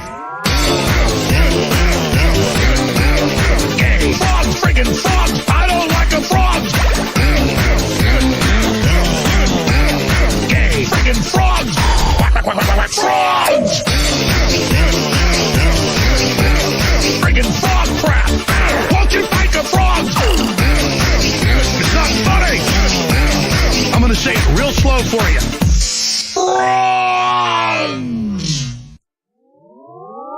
Place. Frogs. Welcome to Chip Chat here on Beltway Radio and beyond. I'm your host Chip. With me is Tez. What's popping, everybody? Yes, as always, and when we play those horrendous videos that we do sit here and laugh, laughing at him, not laughing with Not him, with. not laughing at him. Along with that, that person that we're laughing at thinks that murdering small children is a false flag operation and didn't actually happen. So below, if you're watching with us online, you can please donate to the sandyhookpromise.org. That is sandyhookpromise.org. Please go and donate right now. Smash that donate button. And shout out to the Onion for finally finalizing the deal to purchase InfoWars. I'm very excited to see what they do there. There you go. All right. So now that our consciences are clean, let's talk about a war. Now it's dirtied up. Yep. So before we get to the actual stories, let me just catch everybody up on the latest, which includes some of the dumbest fucking things the president has said yet. So basically, U.S. forces on Thursday launched a new round of military strikes on Iran in response to attacks on American warships. Officials said, casting fresh doubt on efforts by Washington and Tehran to reach a negotiated settlement that would end hostilities, which, as of earlier today, Trump had a one-page notice of memorandum of intent. Notice of memorandum of intent is crazy. I mean, what are we talking about here? The self-defense strikes, as they were called by the by CENTCOM, came after destroyers, all of which have great names: the Truxton, the Rafael Peralta, and the USS Mason. That's not that great a name. Were attacked with multiple missiles, drones, and small boats. According to CENTCOM, no American vessels were hit. The statement said U.S. forces responded by striking Iranian military facilities deemed responsible. They included missile and drone launch sites, command and control locations, and positions from which Iranian forces were surveilling U.S. forces and gathering intelligence. You mean the guys on the shore with the binoculars? CENTCOM does not seek escalation, but remains positioned and ready to protect American forces, the statement said. Way to say nothing. In its own statement, the IRGC Navy said that it had launched an operation against 3 U.S. destroyers in retaliation for 2, quote, provocative actions by the U.S. military. The first statement said was the U.S. attack on an Iranian oil tanker the day before. That's about enforcing the blockade. The U.S. was like, hey, you can't be here, ship. And it was like, make me. And so they shot its rudder out. And that was the make me. And the second was the destroyer's approach toward the Strait of Hormuz despite clear warnings. Iranian forces responded with a, quote, highly extensive and precise combined operation. That does not make sense. Those are not words that are useful. The statement said it involved a variety of weaponry, including anti-ship ballistic missiles, anti-ship cruise missiles. Here's where it gets very stupid. Trump, in a social media post, said that, quote, there was no damage done to the 3 destroyers, but great damage done to the Iranian attackers. He added, quote, that numerous small boats were sunk by U.S. forces and Iranian missiles launched at the destroyers were, quote, easily knocked down. They dropped ever so beautifully down to the ocean, Trump said, very much like a butterfly dropping to its grave. No. Nobody talks like that. What? Okay. Yeah. Trump said that the destroyers had transited, quote, very easily out of the strait and whatever. Like a butterfly dropping to its grave? What? Who uses butterfly and grave together? Yeah, that's not a metaphor that anybody's ever heard of, man. Like, are you sure that's did you really pass that cognitive test? Was there a butterfly on that test? Are you sure? Okay. So that's now. Let's talk about some good report. Now, I want to, before I say this thing, I've got my feelings about the Washington Post and firing all of their staff. Yes. It's not good. I'm upset about that. I love my local paper. I want it to go back to what it was. And I know that's not going to happen, but I'm sad about it. On the other hand, they did just win a couple of Pulitzers. Yeah. And they've been getting some good scoops lately. So, stuff is happening. Here's one of those scoops. There's a Post exclusive that figured out that Iranian airstrikes have damaged or destroyed at least 228 structures or pieces of equipment at U.S. military sites across the Middle East since the war began, hitting hangars, barracks, fuel depots, aircraft, and key radar, communications, and air defense equipment, according to a Post analysis of satellite imagery. The amount of destruction is far larger than what had been publicly acknowledged by the U.S. government or previously reported. Brian, that's a fantastic graphic. Right. I was going to say, it's so good. It's so orange. It is so orange. Yeah, there you go. Also, that is how I envision every cabinet meeting. What do you mean you think they're little? And I'm trying. Yeah. The Iranians, they love me. They love me so much. That's why they keep calling. They come up to me. They say, sir's a big, tall Iranian guy with a strong Iranian guy, tears streaming down his face. He says, sir, these fast boats, we sent them after your ships. You knocked them down like a butterfly going to his grave. I said, I know. Many people are talking about the butterflies in their graves. It's a very common phrase. Do you have that phrase in Iran? And the crying Iranian guy was like, "No, sir, you invented it here in Iran. You bombed all the butterflies." Yeah. Well, as it turns out, the Iranian retaliation has been really a lot better than described. I'm not rooting for that. I want to be clear. I'm pissed off, right? Like I want. Okay, how do I put this and still not sound like the worst person in the world? My American exceptionalist attitude is that our military is so good and so advanced technologically that we can go and fuck with anybody, and I dare them to fuck with us. And I'm confident that they can't. But it turns out maybe they can. And so we should be a little more careful about who we fuck with. Like we're good with fucking with like little terrorist organizations that don't have cruise missiles. But the Iranians have cruise missiles. I would even go further to be like, I mean, we saw this in the original war, not original, the multiple wars we had in the Middle East, but the last war in the Middle East, that specifically in Afghanistan, we weren't ready for kind of like that either insurgent or guerrilla style fighting. I don't think we were ready for that, and again, other wars as well. Here, it feels like specifically with like, it feels that I'm even trying to figure out a way to. It's almost like as if that the American military is kind of like this super fancy restaurant that has all the gadgets, all the fucking things to do it. These crazy meals it pushes out. But then you just prefer to go into the hole in the wall spot. It seems to be beating them out, right? And again, they're not putting a lot of money into it. Clearly not as much as the American as we put into our military, like me and you and the rest of the taxpayers. Yeah, right? yeah. And I think that has been interesting, right? And another way to be, and it's not digital and analog really isn't the right way because it's really all digital at this point. But again, it's almost like someone has these like really expensive headphones, and maybe you have like a $20 pair of Sonys, but the $20 pair of Sony headphones are better than whatever expensive ass headphone it's out there. And I think you see that with the way they operate with these drones that they're using, right? These drones are very cheap comparatively to what we're using to even to take them down, to defend ourselves. We're spending a lot more defending against a cheaper munition that they're creating. And I found that to be very interesting. And I mean, yeah, in a sense, they are winning on that front alone.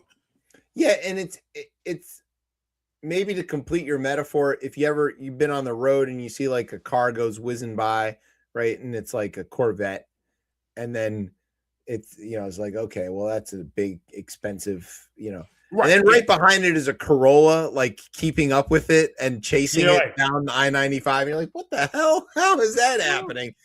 Yeah, that's kind of what's going on. If you think about what's going on in Russia and Ukraine, it was sort of a similar deal, right? The Russians, in that case, the Iranian drones were the expensive munitions. So the Russians were throwing $50,000 drones at the Ukrainians, and the Ukis were knocking them down with $1,300 drones like of their own, store-bought type drones. Some of them. Initially, and then they started making their own, and they're even better at it. And they're even now exporting those to the Middle East, to the Gulf Arab states as like defense against these drones because they're proven and they work. Right. So yeah, it is a asymmetrical cost benefit analysis here that the Iranians are attacking with relatively simple, relatively inexpensive munitions, and the U.S. and our allies are using very expensive things to shoot them down. But we're also apparently not shooting them down at the rate that we're saying that we are. So the threat of air attacks rendered some of the U.S. bases in the region too dangerous for staff at normal levels. They moved a lot of people out and tried to put them in hotels within Bahrain and in UAE and Qatar. They're blowing up hotels too, friends. Yeah, and so then the Iranians find that out and they just target those hotels, which puts all of the rest of the stuff at risk.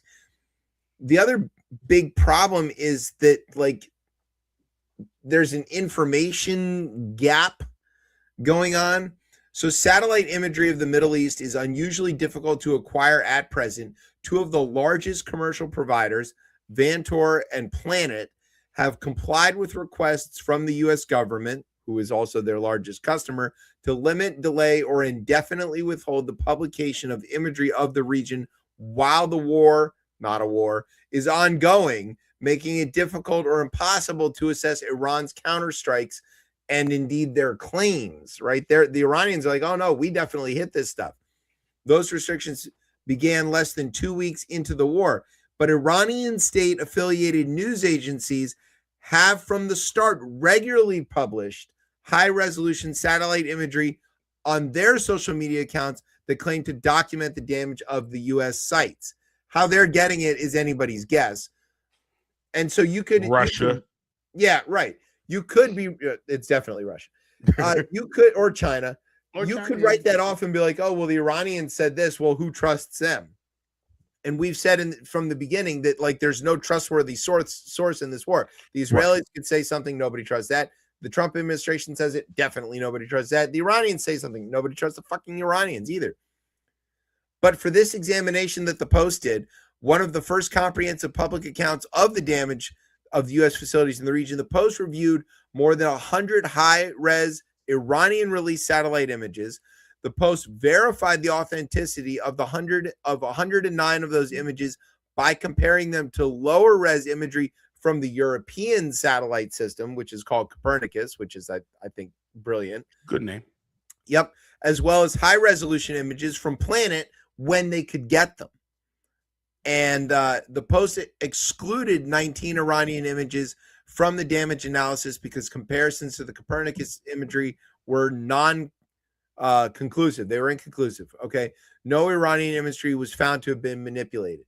So basically what they were able to prove by studying the images released by the Iranians, which probably came from the Russians, and comparing it to similar information that the Europeans have, they're like, oh, these Iranians are not lying about the damage done to the U.S. facilities all throughout the Middle East, which means only one thing, that the U.S. government is lying about the damage done to the facilities and U.S. stuff in the Middle East, which is not great when you've already got a war that's unpopular. You've got a president who's unpopular. The whole situation is bad. It smells like Vietnam, but it doesn't have the bone spurs. Right. I mean, this was not unexpected. Let me just say that. I was shocked, I tell you, to find out that the Trump administration is overtly lying about the damage done to our state. Oh no, we're fine. We're shooting down everything. Nothing's been hit. You know, it's really minimal, because we saw some of those social media images, right, where people had filmed the missiles hitting the buildings and stuff, the fires. So it's like, you know, they say that nothing's getting through, but it must be getting through. Something's getting through, right? I mean, this is really going to come to a head, and we'll see it, is whenever China decides to invade Taiwan. And when we have a completely, again, a military that, before this, still had a lot of catching up to do to China in a variety of ways. But now this doesn't help, because this is, again, it's almost like you went to the gun range and you're just blowing away ammunition, but then an actual war happens, or like you need to use your gun, and like you're like, oh, where'd all my fucking ammunition go? Oh, well, you were just like, again, using it, and it maybe not even gun range, right? Because that's more controlled, right? But you're using this ammunition in a senseless war that you didn't have to. And it doesn't just regrow. You know, it's not a video game. It doesn't replenish because you go run behind. Yeah, you run behind and see like a little fucking ammo kit in it. No, you have to make this shit, man. You have to make it. You have to build it. You have to get the raw materials. You have to have the labor. You have to. There's a lot that goes into every one of these rockets or missiles or bombs that gets deployed. And yeah, the Chinese are just sitting here watching us wasting ammo on an opponent that they frankly don't care about, and that we didn't need. Yeah, gun range is I think maybe the right equivalent. It's almost like setting it off like it's fireworks as opposed to being real munitions. Yes, exactly. Because Like, we're just doing it for fun, I guess. There doesn't seem to be any goal here. Gun Yeah, range there are is at no least goal. trying to get better at Yeah. shooting, maybe. But yeah, I mean, this is like, oh, this is fun. We're gonna go launch a fake war against a not war, a mini war against Iran. excursion. Skirmish. He's on to skirmish now. Nobody knows what a skirmish is. I invented the word skirmish. So also, I think this becomes a problem in Congress, right? So Trump hasn't gotten authorization for use of force in this. There is no authorization for use of force regarding And Iran in this. We just went over 60. We just went over what the 60-day We've threshold. gone over right? the 60-day mark that the War Powers Act limits the president from engaging after that. They got around that, or they think they've gotten around that by saying, though, that operation is over. We've started a new one, which they then canceled. It doesn't reset the clock, but that's never really been tested. We don't know how this would even go if the president violates this and continues to conduct a war Right. without seeking authorization. Congress could refer it for prosecution to the Justice Department, but of course that's the same Yeah. Todd Bleach. So Yeah, Bleach isn't doing none of that. they're not gonna act on that, and there's no mechanism by which Congress can actually hold them accountable apart from cutting off the money. And it's not clear that even that would work because the Trump people are willing to do things without being funded. Case in point, the entire DHS, which ran for a record long time without an appropriation. Right. And they didn't seem to care. That didn't stop them. They're just willing to work these guys to death. Now, will they be able to send troops out to fight without paying them? Harder question. But where this comes up, I think, in Congress is like, you have this reporting, you have this information. If you can be pretty confident that it's solid, you haul Hegseth in and go, all right, buddy, look at that. What's Right. the answer? Why is this burnt? Why is there a hole where there was a airplane hangar a few minutes ago? And what are you doing to stop this? And then, it's a sort of like the Cuban Missile Crisis moment, right? Where it Right. just becomes impossible to defend or ignore or obfuscate about because it's there and everybody can see it. Yep. So that could be a problem. The other thing that's weird about this not war is that Trump keeps saying that it's over and that we won. And then but still also needs $1 billion to conduct the war, $25 billion or whatever it is. So I don't think he understands what win means, probably because he doesn't win very often. But a day after announcing a pause in the military's new operation to clear a path for commercial vessels through the Strait of Hormuz, halting a mission that had just begun, Donald Trump on Wednesday threatened that if Iran did not agree to his latest peace plan, U.S. bombing would resume, quote, at a much higher level, which we've now done. It's resumed at butterfly grave level. Right. Butterfly grave level. Butterfly grave levels. That's tough. There you go. Butterfly Jesus. grave level. Yeah. You want to say grade level. I know you do. Great. Yes, exactly. Grade level is exactly what I say. Yes. Butterfly grade level. That's what these Yeah. people are on. You got to figure out how well the butterflies can read, man. Are they at grade level or are they at Mississippi? No, that means they're above. Yeah, that means they're better than It makes it better than the country. Are they at the district level? No. Oh, no. Anyway, Massachusetts ain't looking good either. yeah, they have a disadvantage. All right. People in New England don't really speak English and probably therefore can't read. And so it's harder for them to pass those tests because they don't speak the same language as the rest of us. Fair point. I don't know what to tell you. That is a whole different. I lived there for a couple of years. Let me tell you, New England is like another country. It is a country made of Dunkin' Donuts and Subway. Those are so ubiquitous there that you can literally see from one Subway to the next. That is crazy. That is true, and you can see from one Dunkin' to both Dunkins in either direction. So yeah, Then he said this like insane, stupid thing. Okay. Trump said that Iran had already accepted at least part of the U.S. proposal. And this is a few hours ago. He's like, they've already accepted the deal. And then he's just waiting on exchange of documents or something. Facts. And he's like, well, what did they agree on? And who are you talking to? And why? And he's like, never mind. And then he says this thing, we have to get what we have to get, Trump told reporters at the White House, expanding on an earlier social media post.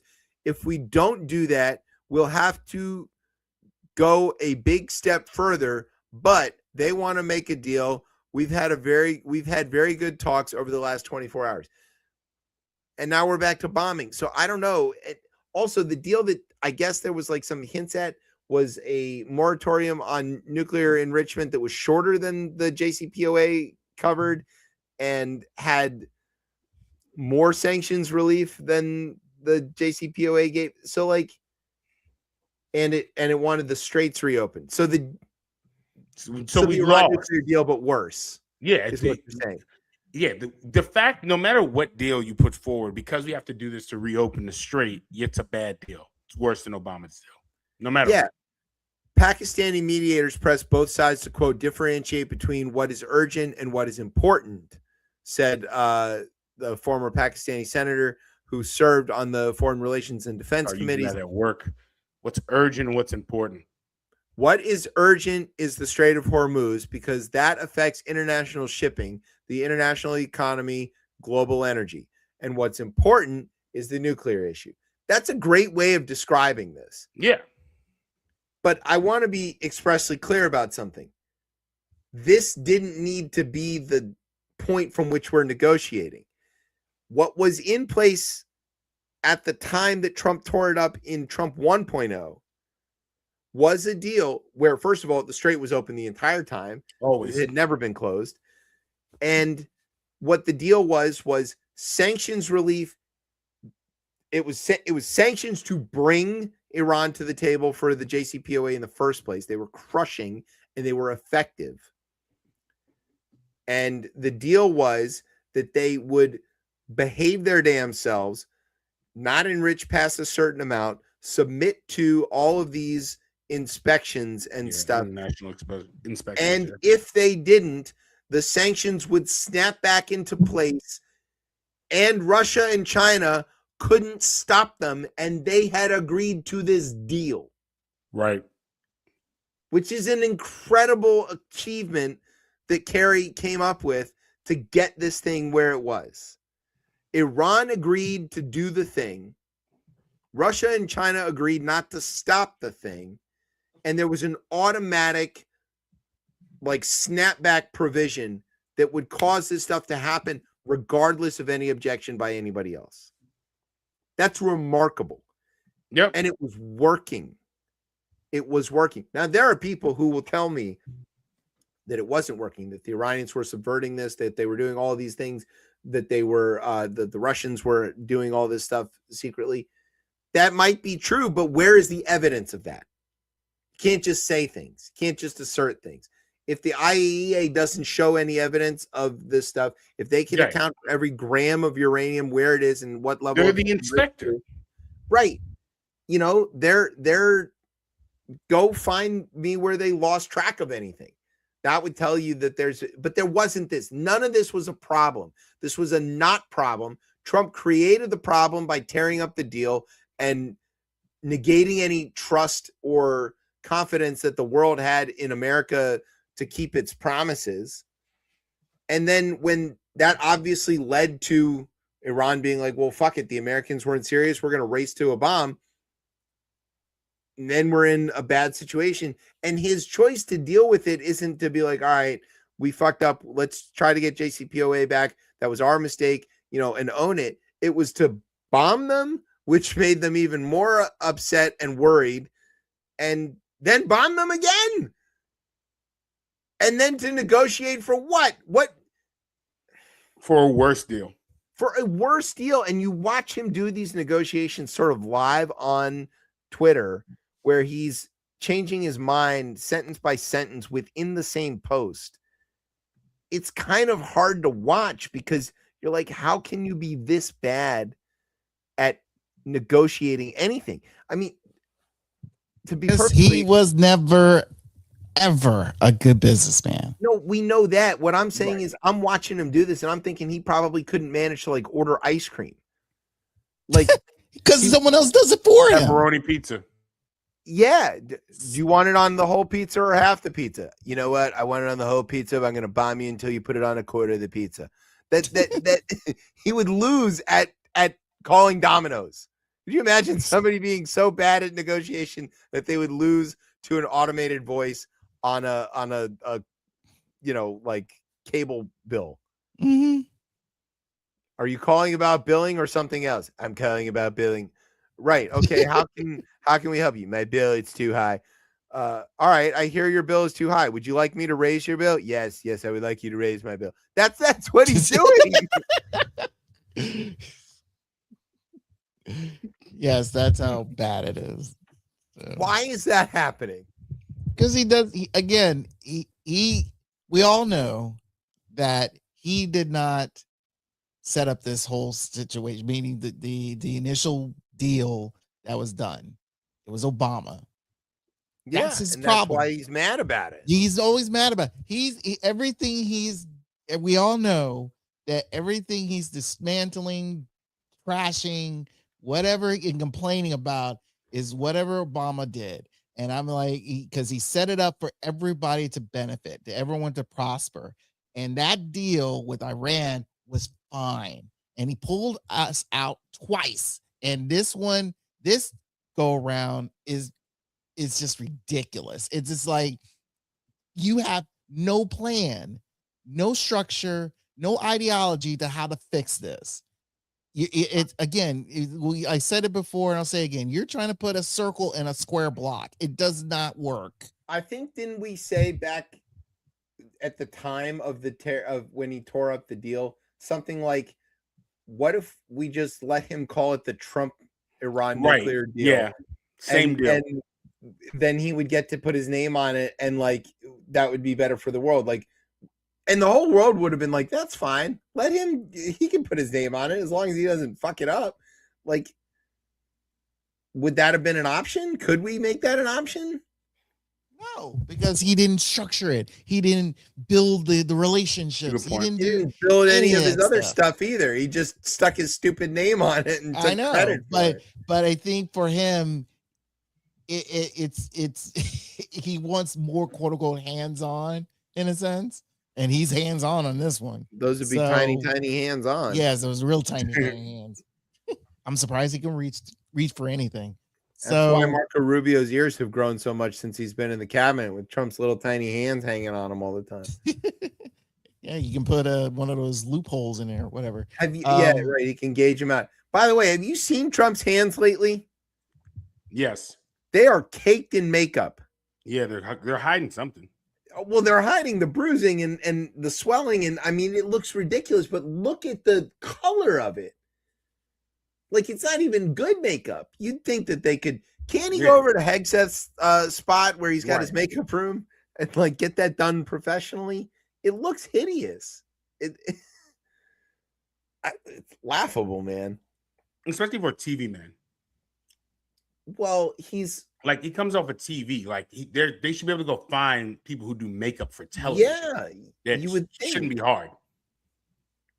He's got all.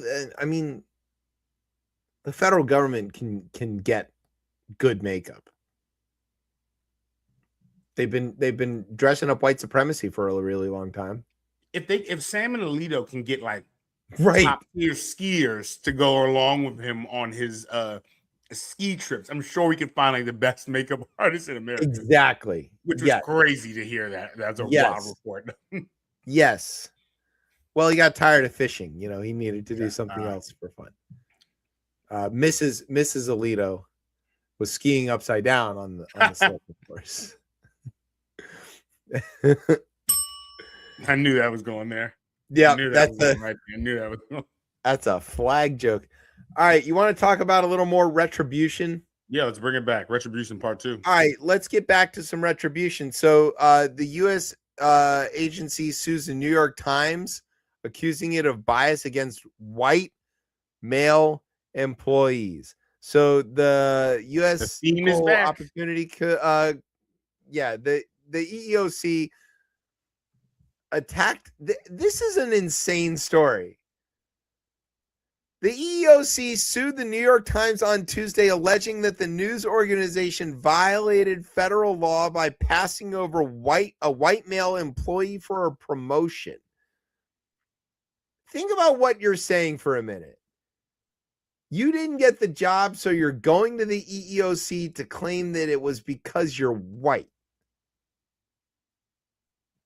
What? And it's a big organization like the Times. If you were both equally qualified, right, guess what would have happened? They would have made 2 jobs. Yeah. Right? That happens. It happens a lot. Hire them both. Yeah. Yeah, exactly. Here's this incredible quote here. No one is above the law, including, quote, elite institutions. Chair Andrea Lucas said in a statement, wrote in a statement, I guess, there is no such thing as reverse discrimination. All races or sex discrimination is equally unlawful according to a long-established civil rights principle. Right. She continued that federal law is clear, making hiring or promotion decisions motivated in whole or in part by race or sex violates federal law. There is no diversity exception to that rule. Again, right. The lawsuit filed in federal court in Lower Manhattan alleges that the Times violated Title VII of the Civil Rights Act and a bunch of other things when it hired somebody. I'm still struggling to understand like what the argument here is. Yeah, the New York Times categorically rejects this meritless and politically motivated allegation that the Trump administration's EEOC is pursuing against us, said the Times spokeswoman. What's her name? Danielle Rhodes Ha? I thought that was like a typo. Danielle Rhodes Ha. She wrote in a statement. She was clearly a diversity hire. Throughout the process, EEOC deviated from standard practices in highly unusual ways, blatantly weaponizing a traditionally independent government body to serve a predetermined narrative. The white male employee sought a job as deputy real estate editor, according to the lawsuit, and lost to a multiracial female candidate without direct experience covering real estate, which therefore means that she's unqualified, I guess. Neither race nor gender played a role in this decision, Rhodes Haas said in a follow-up statement. Tuesday, we hired the most qualified candidate, and she is an excellent editor. This is a crazy thing. Okay, I hire a lot of people, right? You do this too. When I get a resume and what I'm looking for is like, do you have the skills that I need for you to do this job? And some of it might be, okay, this guy's got a lot of experience in plumbing and residential plumbing. Is that going to translate to what I need, which is commercial plumbing? And sometimes the answer is no, it's not, right. because it's just not the right skill set. Whereas somebody who has a lot of experience in commercial HVAC might translate into that plumbing role because commercial HVAC and commercial plumbing are much more similar things. And so with the first guy who is a quote unquote plumber say it's not fair that he didn't get considered for the job, but this guy who isn't a quote unquote plumber did get considered for the job. Me as the employer, I'm just looking at the skill set and saying, oh, this is the thing that I need. This is bizarre to me. There was one commissioner who objected to this. Kalpana Kotagal, the sole Democrat on the commission, voted against authorizing the lawsuit. While everyone is entitled to employment protections under the law, she said in a post on social media, the mere existence of a DEI policy is not enough to demonstrate misconduct. Right. She also questioned the motivations behind the lawsuit. Quote, regrettably, I fear This litigation is driven not by the merits, but by a desire to advance the administration's political agenda, which weakens civil rights protections for workers and undermines employer efforts to advance equal employment opportunity. For white people. Yeah. It's crazy. Dude, if you're so qualified, go get another job. Like, Yeah, you probably get more wages and everything, you know. Yeah. How do we know that you didn't get your real estate editor job that you currently have because you're white? And this person didn't get a similar job because they're not white or male or so. I thought he was going to protect the black jobs. I thought what is a black job, right? Remember, he was like, right, we love black jobs. Real estate editor, apparently. Yeah. Is a black job? Dude, I don't think I understand this. I'm starting to feel like my brain is splitting from my mind. Yeah, any of these retribution cases, my brain is hurting. It's just giving me a headache. I'm not getting it. This one's about Georgia. A federal judge on Thursday rejected a request from local officials in Georgia to order the return of key evidence seized in part of the FBI investigation into the state's counting of the 2020 election. So we're now nearly 7 years after this election, and Trump is still trying to prove that he did in fact win in 2020 in Georgia, which he did not. And he needs what, 11,781 votes. An ally confirmed this as well too. In Kemp, I mean, an ally of his.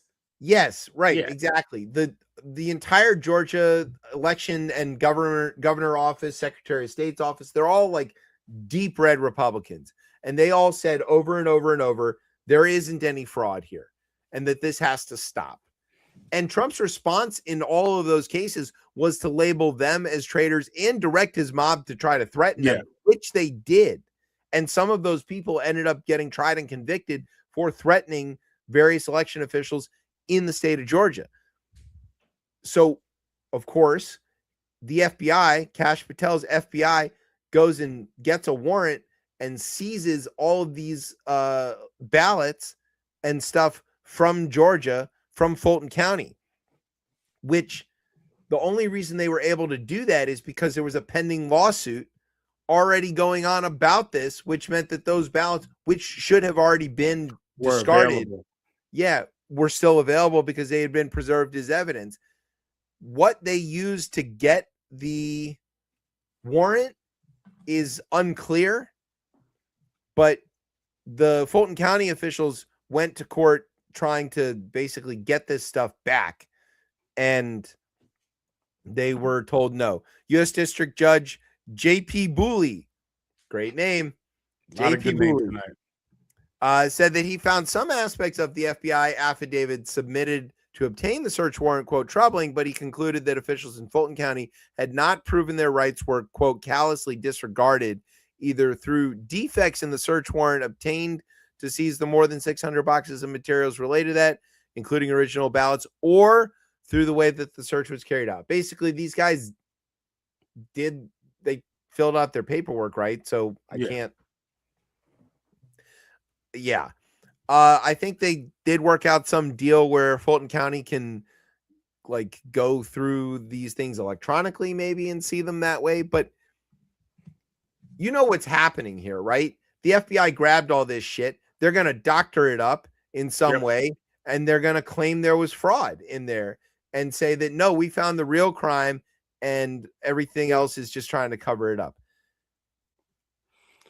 You're spot on there. I mean, what are we going to do about that? How do you handle that? How do you refute that? They've got all the evidence. You don't even have the originals to say like, hey, look, this is what they doctored. I hope somebody accidentally copied some of that somewhere. Lordy, I hope there's tapes. Hope so. Okay, let's talk about something you're the expert in. Yes.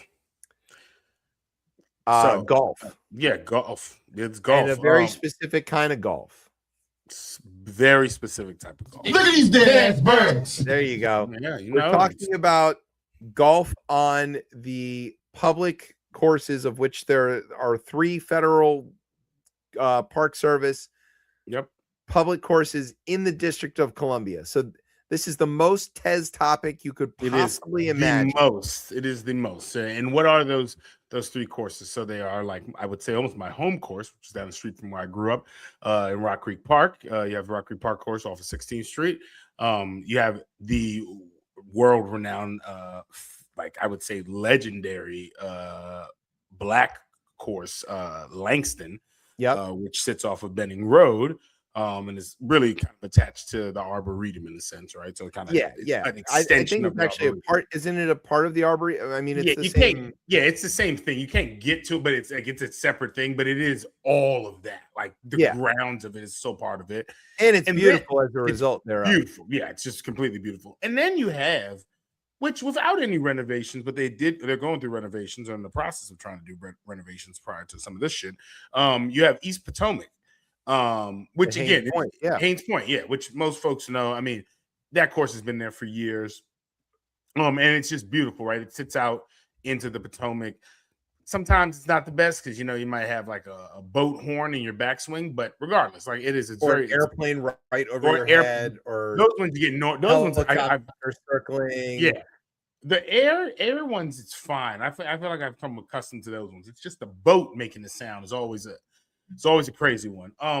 What you might not know is, though, the connection between the White House's East Wing being going through its demolition, and the specific course, East Potomac, that sits in Haynes Point. And what ended up happening is the public golf course had tested positive for lead, chromium, and other toxic metals, right? And why might this be happening? What they're doing is they demolish the East Wing. They are taking the debris and they are moving it onto this golf course. Now, specifically at East Potomac, they have 3 courses. And I want to say this sits on the white. Yes, yeah. I want to say this sits on the white course. From what I've seen over there, I think it sits on the white course. So if you're not aware, Park Service had begun dumping this debris from the East Wing onto the golf course back in October. We have more than 30,000 cubic yards of excavated soil, right, has been transported to the site over the last month. And that comes from this engineering group out of Virginia, I believe. Yeah, the Virginia engineering firm. I forgot the actual name of this firm here, but Jacobs Engineering Group. That's who it is there. But it's toxic. It's toxic, and clearly, right? Because the White House, it's not the newest building. And any building that you end up, I would say in DC, that you end up demolishing would end up having toxic chemicals in it, right? So there's a nonprofit, DC Preservation League. They're suing the Trump administration, and they're arguing that it's unlawful and possibly hazardous. Clearly, right? If it's already been tested. And they're charging, which I think is unique, they're charging Republican administration's takeover of the golf course. And there's a lot of legal battles around just Trump in general in this city, just when it comes to public spaces, right? You got the Kennedy Center, right? You got this fucking arch that he's trying to build next to the Lincoln Memorial, and then obviously what he's trying to do with these golf courses. And then last year, right, the preservationists have filed lawsuits, right, trying to prevent him from demolishing the East Wing to build this ballroom. So again, I mean, you might say, well, the ballroom, no, that's a public thing as well, too, right? It's a people's house. But the Department of the Interior oversees all the golf courses, which again does fall under his purview in a sense, right? Department, as I understand it, right? That's that's an executive branch. It's under the executive Department branch. of Interior. Yeah, but that's under the executive branch. Yeah, right? It's Department of Interior. That's executive branch, but it's administered by the National Links Trust region. Yes, it's administered by them, and then they've contracted that out to the National Links Trust, which I would say, in using these courses, has done an amazing job. Actually, I will give them. Yeah, basically, there's a nonprofit that's the National Links Trust who administers and runs the course for the Park Service. They're the ones that collect the greens fees or whatever, and they're the ones who pay for the upkeep and all of that stuff. So the Park Service is upkeep. Yeah. The Park It's Service not- is technically in charge, but they're not Yeah. really like out of pocket for any of this. Yeah, I mean, there are groups. I mean, I think Langston is obviously one of the ones where you'll see that they've not only improved the golf course, but specifically like the habitat that's around it. So they've removed like a lot of times I would play golf, like specifically at Langston, you would see like local groups, kids going down along kind of the watershed that's there. It sits off the Anacostia and Langston, like moving like invasive species and things of that nature. They're cutting down stuff. So again, they have been improving the courses, specifically the East Potomac, though. I want to say this initially started by saying that they basically haven't been moving fast enough to do the improvements. The initial reason this all jumped off. And I think that again is obviously the initial for attack that the Trump administration used. Yeah. Yeah. It is a cover story. Trump wants to seize control of the golf courses. Which, and so his initial attack, of course he does, because that's the thing he cares about. The initial attack was that the Park Service and the Links Trust were not moving fast enough on these renovations, and that they were doing a bad job of it, and that he, of course, would be able to do a better job of it. And so then they canceled the lease. That was one of the things that they did. And so I think that's also the next story on this, on the doc here, is that they canceled the lease, and then that's now in court because a federal judge ordered that they had to go back. Basically, that was about the work stoppage. That's a whole nother. Yeah. There's so many of these; it's hard to keep up. So he cancels the lease. That's in court. They're fighting about that. Then they start dumping the dirt on the course, contaminating it, which I think is part of the plan to get the lease canceled, because then they're going to say, oh, well, it's contaminated. We need to remediate all of this, and we can't let the property. Yeah, we just need to destroy everything around here and go through a cleanup phase, which, of course, they've never cared about cleaning up anything environmental anyway. Right. And then there's the question of the judge's order because like then the Trump people were like, well, we're just going to renovate it without anybody's permission. And so then the Links Trust and some other folks went and sued over that. And the judge basically put a stop to it and said, no, you can't do anything. I think she had a line in there of like, if anything comes to the course that's bigger than my sedan, I need to know about it. But I think that's ineffectual. I don't see what they're going to be able to do if they violate her order. What happens? Right. We're at this point again where the court system has no method of enforcement about any of this stuff. I mean, look, we could talk about the mechanisms here all we want.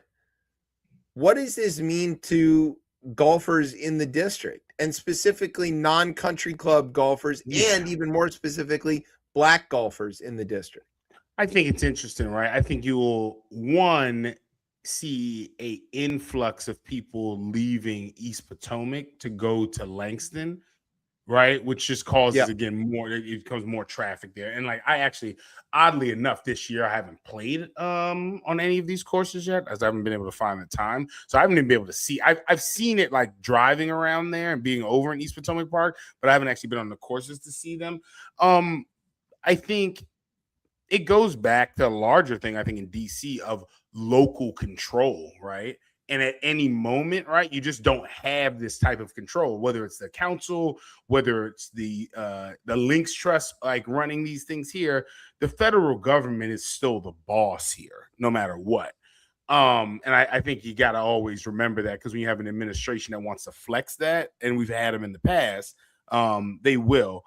But yeah, I think, again, municipal golf or muni golf, right, is, I think, a unique thing in this country. Like, it allows a game that is obviously really kind of out of reach for a lot of people, right? It's extremely expensive to play golf. Like, if you look at even if you look at public courses in other places around this area, I mean, you could easily spend on a weekend $100 for 18 holes.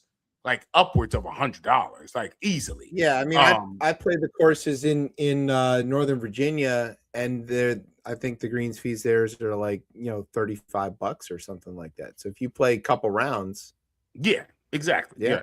So you can spend a lot of money on that. And where if Donald Trump was doing some, like, if he would just wanted to, like, let's just say he was a private citizen, right? And he was like, hey, you know what, guys? As like philanthropy, like, I want to go ahead in here and like assist with like be an advisor to these golf courses. I might not have a problem with that. I might not have a problem. Yeah, sure. But again, when the president of the United States is flexing on the federal district that doesn't have really true control, and then specifically with East Potomac Park, like, I think in that story it mentions the creation of this damn park. Like, you might be violating the law on that alone, right? Where is it in this story? 1 second on it. Where it might have been in the second story here. But basically, this park was, right, when it was created, it's literally made for like recreation of people, right? So in a sense, and I think it's in the second story, like, you're removing that ability, and that alone might be something that the courts catch you on. Again, you have the better point in the sense that if the courts do rule against him, like, what does that mean? Specifically, like with a golf course, right? Of all things, like. Well, what if they do rule against him and he just does what he wants anyway? Yeah, that's what I'm saying. Like, what are you going to do? What can you do? Yeah, I don't think there's any recourse there. If he violates a judge's order, right? So if she says don't move any heavy equipment onto the course, and they'd show up with an excavator tomorrow, she's going to be like, hey, you violated my court order. I'm holding you in contempt. And they're going to be like, all right, who do you refer that prosecution to, lady? Send it to U.S. Marshals, right? No, she sends it to the DOJ to prosecute. To prosecute, okay, yeah. And then they're going to be like, okay, we'll get to that eventually. Click, and then they're not going to do it. And then there's no contempt actually enforced. There's no mechanism to hold the court order.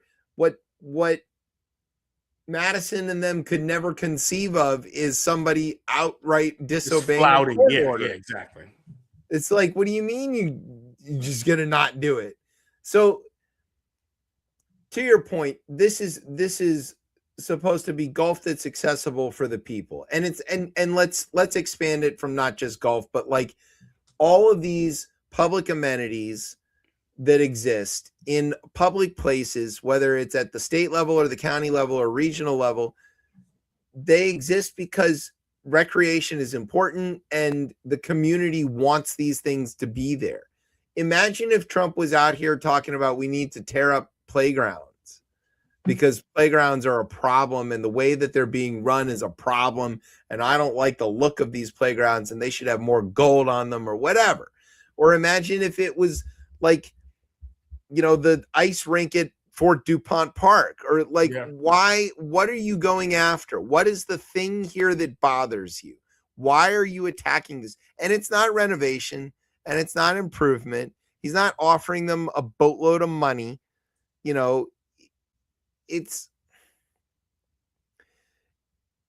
Here's an example of how Trump like looks at public amenities. There is a ice skating rink in New York in Central Park that he used to have his name on because they had sponsored, the Trump organization had sponsored something, at this place. And then it goes for a renovation and it comes out of it. And they're like, we're not going to have names of anybody on the walls or anything anymore. But you can still support the park, the ice rink if you want to. And Trump goes, no. And he takes his name right. He takes his money out of it all together because it never was about the ice skating rink to him. It was just an ad buy. That's his approach to public amenities. They're not public. They're just opportunities for him to make money or steal money. And it's interesting here in the case where, as a business owner, if you do that, right, we don't frown upon like naming rights or putting your name on shit as a business. If you I pay think for it. if you pay for it, right? Right. But when you do this in the government, it's just fascism. It's an Yeah. authoritarian playbook, right? At that point. Yeah. So it's like, it's just, again, it's the venue. Him putting it on all his buildings, have a blast. Sure. Like whatever. But yeah, when you do this in the federal government, because again, it's not yours, it's ours. Where do the bullets play? Oh God, yeah. Capital One. Right. You know why they play Capital One? Because they Capital One paid pays a lot of more money than Verizon. And you know why they used to play at Verizon? Because they paid more money than MCI. No, MCI went out of business too. Okay, well, whatever. Like, thus not being able to pay more money than Verizon. Why was the Cap Center called US Air Arena? Where Arena? Because US Airways was, because US Air paid to put their fucking name on it. Trump doesn't pay to put his name on these things. He orders his name to be put on them. That's fascism. Yeah, it's fascism. Yeah. And you would have thought the golf thing would have been this thing where he could have been like, this is an opportunity for him to gain some brownie points. Yeah. Like, he's a golfer. Okay. He loves golf. Golfers He's not a good golfer. He's not. And golfers are conservative too. Like, yeah, across the board for most of them. Like, I would, and I could see him going down to Langston on a certain vibe. And I think there would be reaction to folks like, really, and it sounds crazy. I do think you could see, like, there would be some weird bedfellows on, like, and again, some uncomfortability. A situation where Trump shows up at Langston and says, the greens fees are on me for today for everybody who plays, and then goes and plays around a golf, and just as he's going, right? He's a legend in the clubhouse when he comes back. It's crazy. And he just goes to each hole he goes to, and he goes, mind if I join your foursome for this hole? And like plays through the whole course, playing a hole at a time with different groups on of a people. Saturday would be crazy. Yeah, the photo op. Actually, we do have footage of what might happen. And I was going to say, let me show you why he isn't going to do that. Brian, you got the footage? Yep, here we go. Okay.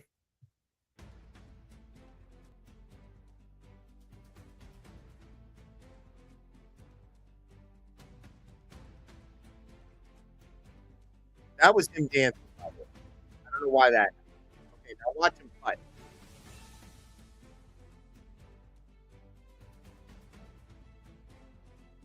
He's lining up the putt.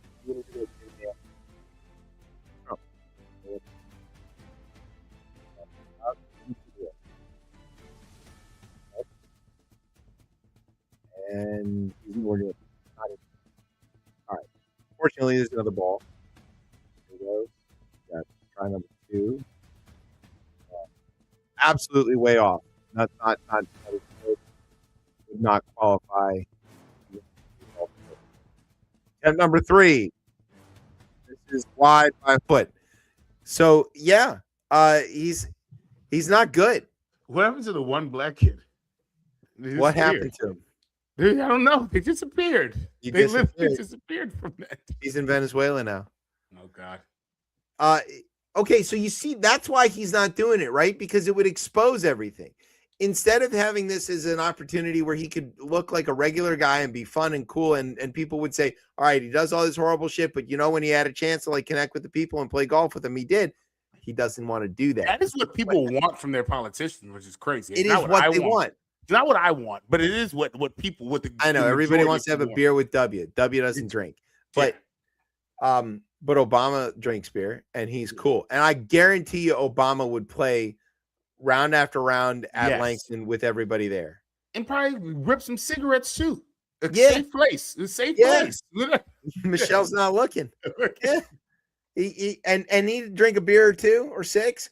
I mean, and he'd pee in the woods. Like, I just don't. This is a slam dunk for Trump, to be honest. There's a way he could have went about this, and I swear that people, if he had an actual, genuine approach to this about rehabilitating these golf courses, because I think about how much money he could direct to them. Like, oh yeah, it'd be crazy. It would be a slam dunk. It would be so easy for him to even personally cut a check to cover like lawn care for a year. Yeah. Right? He could do that and be like, you know what? Stick my name on the tractors while they're out there. That's fine. But like, I just want everybody to know that I did this. Done really well. Yeah. Yeah. I had a great year. The market, have you seen the stock market? It's over 500. The SP 500, the Dow, it's so high. We don't even care about sex offenders anymore. It's so high. And like, he could have done that. Could have done that. He didn't do that. Didn't do that at all.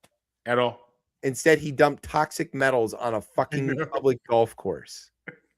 It's like a Captain Planet villain. Really, he is. You know, like in that show, the like the bad guys, they never had any like real motivation. They would just be like, I'm gonna destroy this forest. Ha ha ha. And then the Planeteers would be like, we're gonna stop you from doing it. And it wasn't like, well, I'm gonna accidentally destroy this forest while plowing in things for farmland because I think I can make some money and also feed a bunch of people. It wasn't like a like side effect of development. It was just like mean for the sake of mean villain. That's kind of what he's doing here. He's like, I'm just going to dump this toxic metal on your fucking golf course, you plebes. He is a combination between hoggish greedily and loot and plunder. Like, there you go. He's between, and again, all the Captain Planet villain names were really good. I'll give a couple of other ones. Captain Pollution, which is just the other version. Yeah. Sly Sludge. Yes. Duke Nukem, which I didn't know was an actual. Yeah, I forgot about that. Yeah, I completely forgot about that. Dr. Blight. Yes. Classic. Verminous Scum. Yes. Loot and Plunder is so Loot good. And Plunder is my favorite one. Loot and Plunder is so good. And Hoggish Greeley had like a piggy snout look to him too, right? He looked like a pig. Because Hoggish Greeley, Trump probably would favor him, but again, Loot and Plunder, as his bio goes by, considers himself a suave businessman. He rarely gets his hands dirty. Instead, he prefers relying on others to do the dirty work for him while he watches from afar and profits from the results. Plunder represents the evils of unethical business action. He is literally what? I swear, I'm reading. Money is Plunder's main motive. He often finds corruption and weakness and exploits them for his own gain. Plunder doesn't care about human or environmental suffering, so long as cash continues to enter his pockets. It's so good. He tries his hands in most things: illegal hunting, poaching, deforestation, habitat destruction, and nefarious exploitations of technology. Like, this is crazy. This show is from the early 90s, by the way. Exactly. It's before all of this. Plunder, thank you, Ted Turner. Yeah, thank right. you, Ted Turner. Exactly. This is a Ted Turner. This is a Ted Turner product. One of my favorite shows, actually.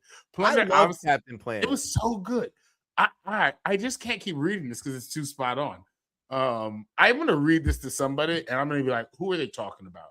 Yeah, like, who is this person? And who is this person? And they're gonna be like, "Oh, well, it's clearly Trump." And you're gonna be like, "No, this is a fictitious villain from the Captain Planet show from 1992." That is so good, man. What a Loot and Plunder. Such a good I think we're gonna have to do a Captain Planet marathon in honor of the Mouth of the South. Hell yeah. All right. Well, I think that puts us to the end of the show. 6 seasons. Captain Planet is crazy. Yeah, it was a great show. 6 seasons. Yeah. By your powers combined, I am Captain Planet. Go Planet! We are Planeteers. You can be one too. Yes. In our planet is a thing to do. Looting and polluting is not the way. Here with Captain Planet has to say. The power is yours. Yes. I'm gonna start ending the show like that. Man, that shit sticks. It's so good. I haven't thought that rhyme in 30-something years. and it's still like immediately. I was like, it clicked crispy immediately. fresh. I Yes. watched that show so much. I watched it all the time. All I mean, the it was time. on every day, and I watched Yeah, it was on every day. Yeah, and I watched it every weekend, I guess. I don't know. I watched I it think all the time. I think it was an afternoon slot show. I want to say it's either 3:30 to 4, and then Power Rangers came on after that for my generation. Yeah, was Captain on Planet Fox, and Power Rangers on Channel Fox, yep. 5. Exactly. Yep. I remember. Yeah. All right. Well, we've come to the end of the show, so we want to say thank you to our radio partners, Trump National, Trump Doral, and Trump Mini Golf, where the course is made for tiny hands. Thanks to NOTN for keeping us on for another week, maybe. Haven't checked. Thanks to our home on the interwebs, coplaymedia.com. And thanks, as always, to our family here at Beltway Radio for making us sound as smooth as Susan Collins. All right, where can everybody get you on the socials? You can find me on Blue Sky. You know, dealing with everybody who's insufferable. At DC Cortez. Right. All right, and you can find me and the show on the Twitter at ChipChatRR, where we will be doing our best Ted Turner impressions. Also, catch clips of me from the Ish Talk show. Apparently, that we did an episode of a couple weeks ago. It was one of the wildest fucking things I've ever been a part of. And I've been on that show several times, and each time I come away with that. This was insane stuff. There's a clip. You can go look at it. I don't even know what's happening in that clip. So, yeah. And you can find the show on the Instagram and the Facebooks at Rip Chip Chat. And you can, of course, find us every Thursday night here on Beltway and Rip Radio at 9:30 Eastern time. I have to give too many details now. This is just you're already listening to the show. You know how to find us. Hang out. We'll be here. We'll be back next week. I'm Chip. That's Tez. Brian somewhere in the background. You've been listening to Chip Chat on Beltway Radio and beyond. Early night sweeps. Street balls. I hope you enjoy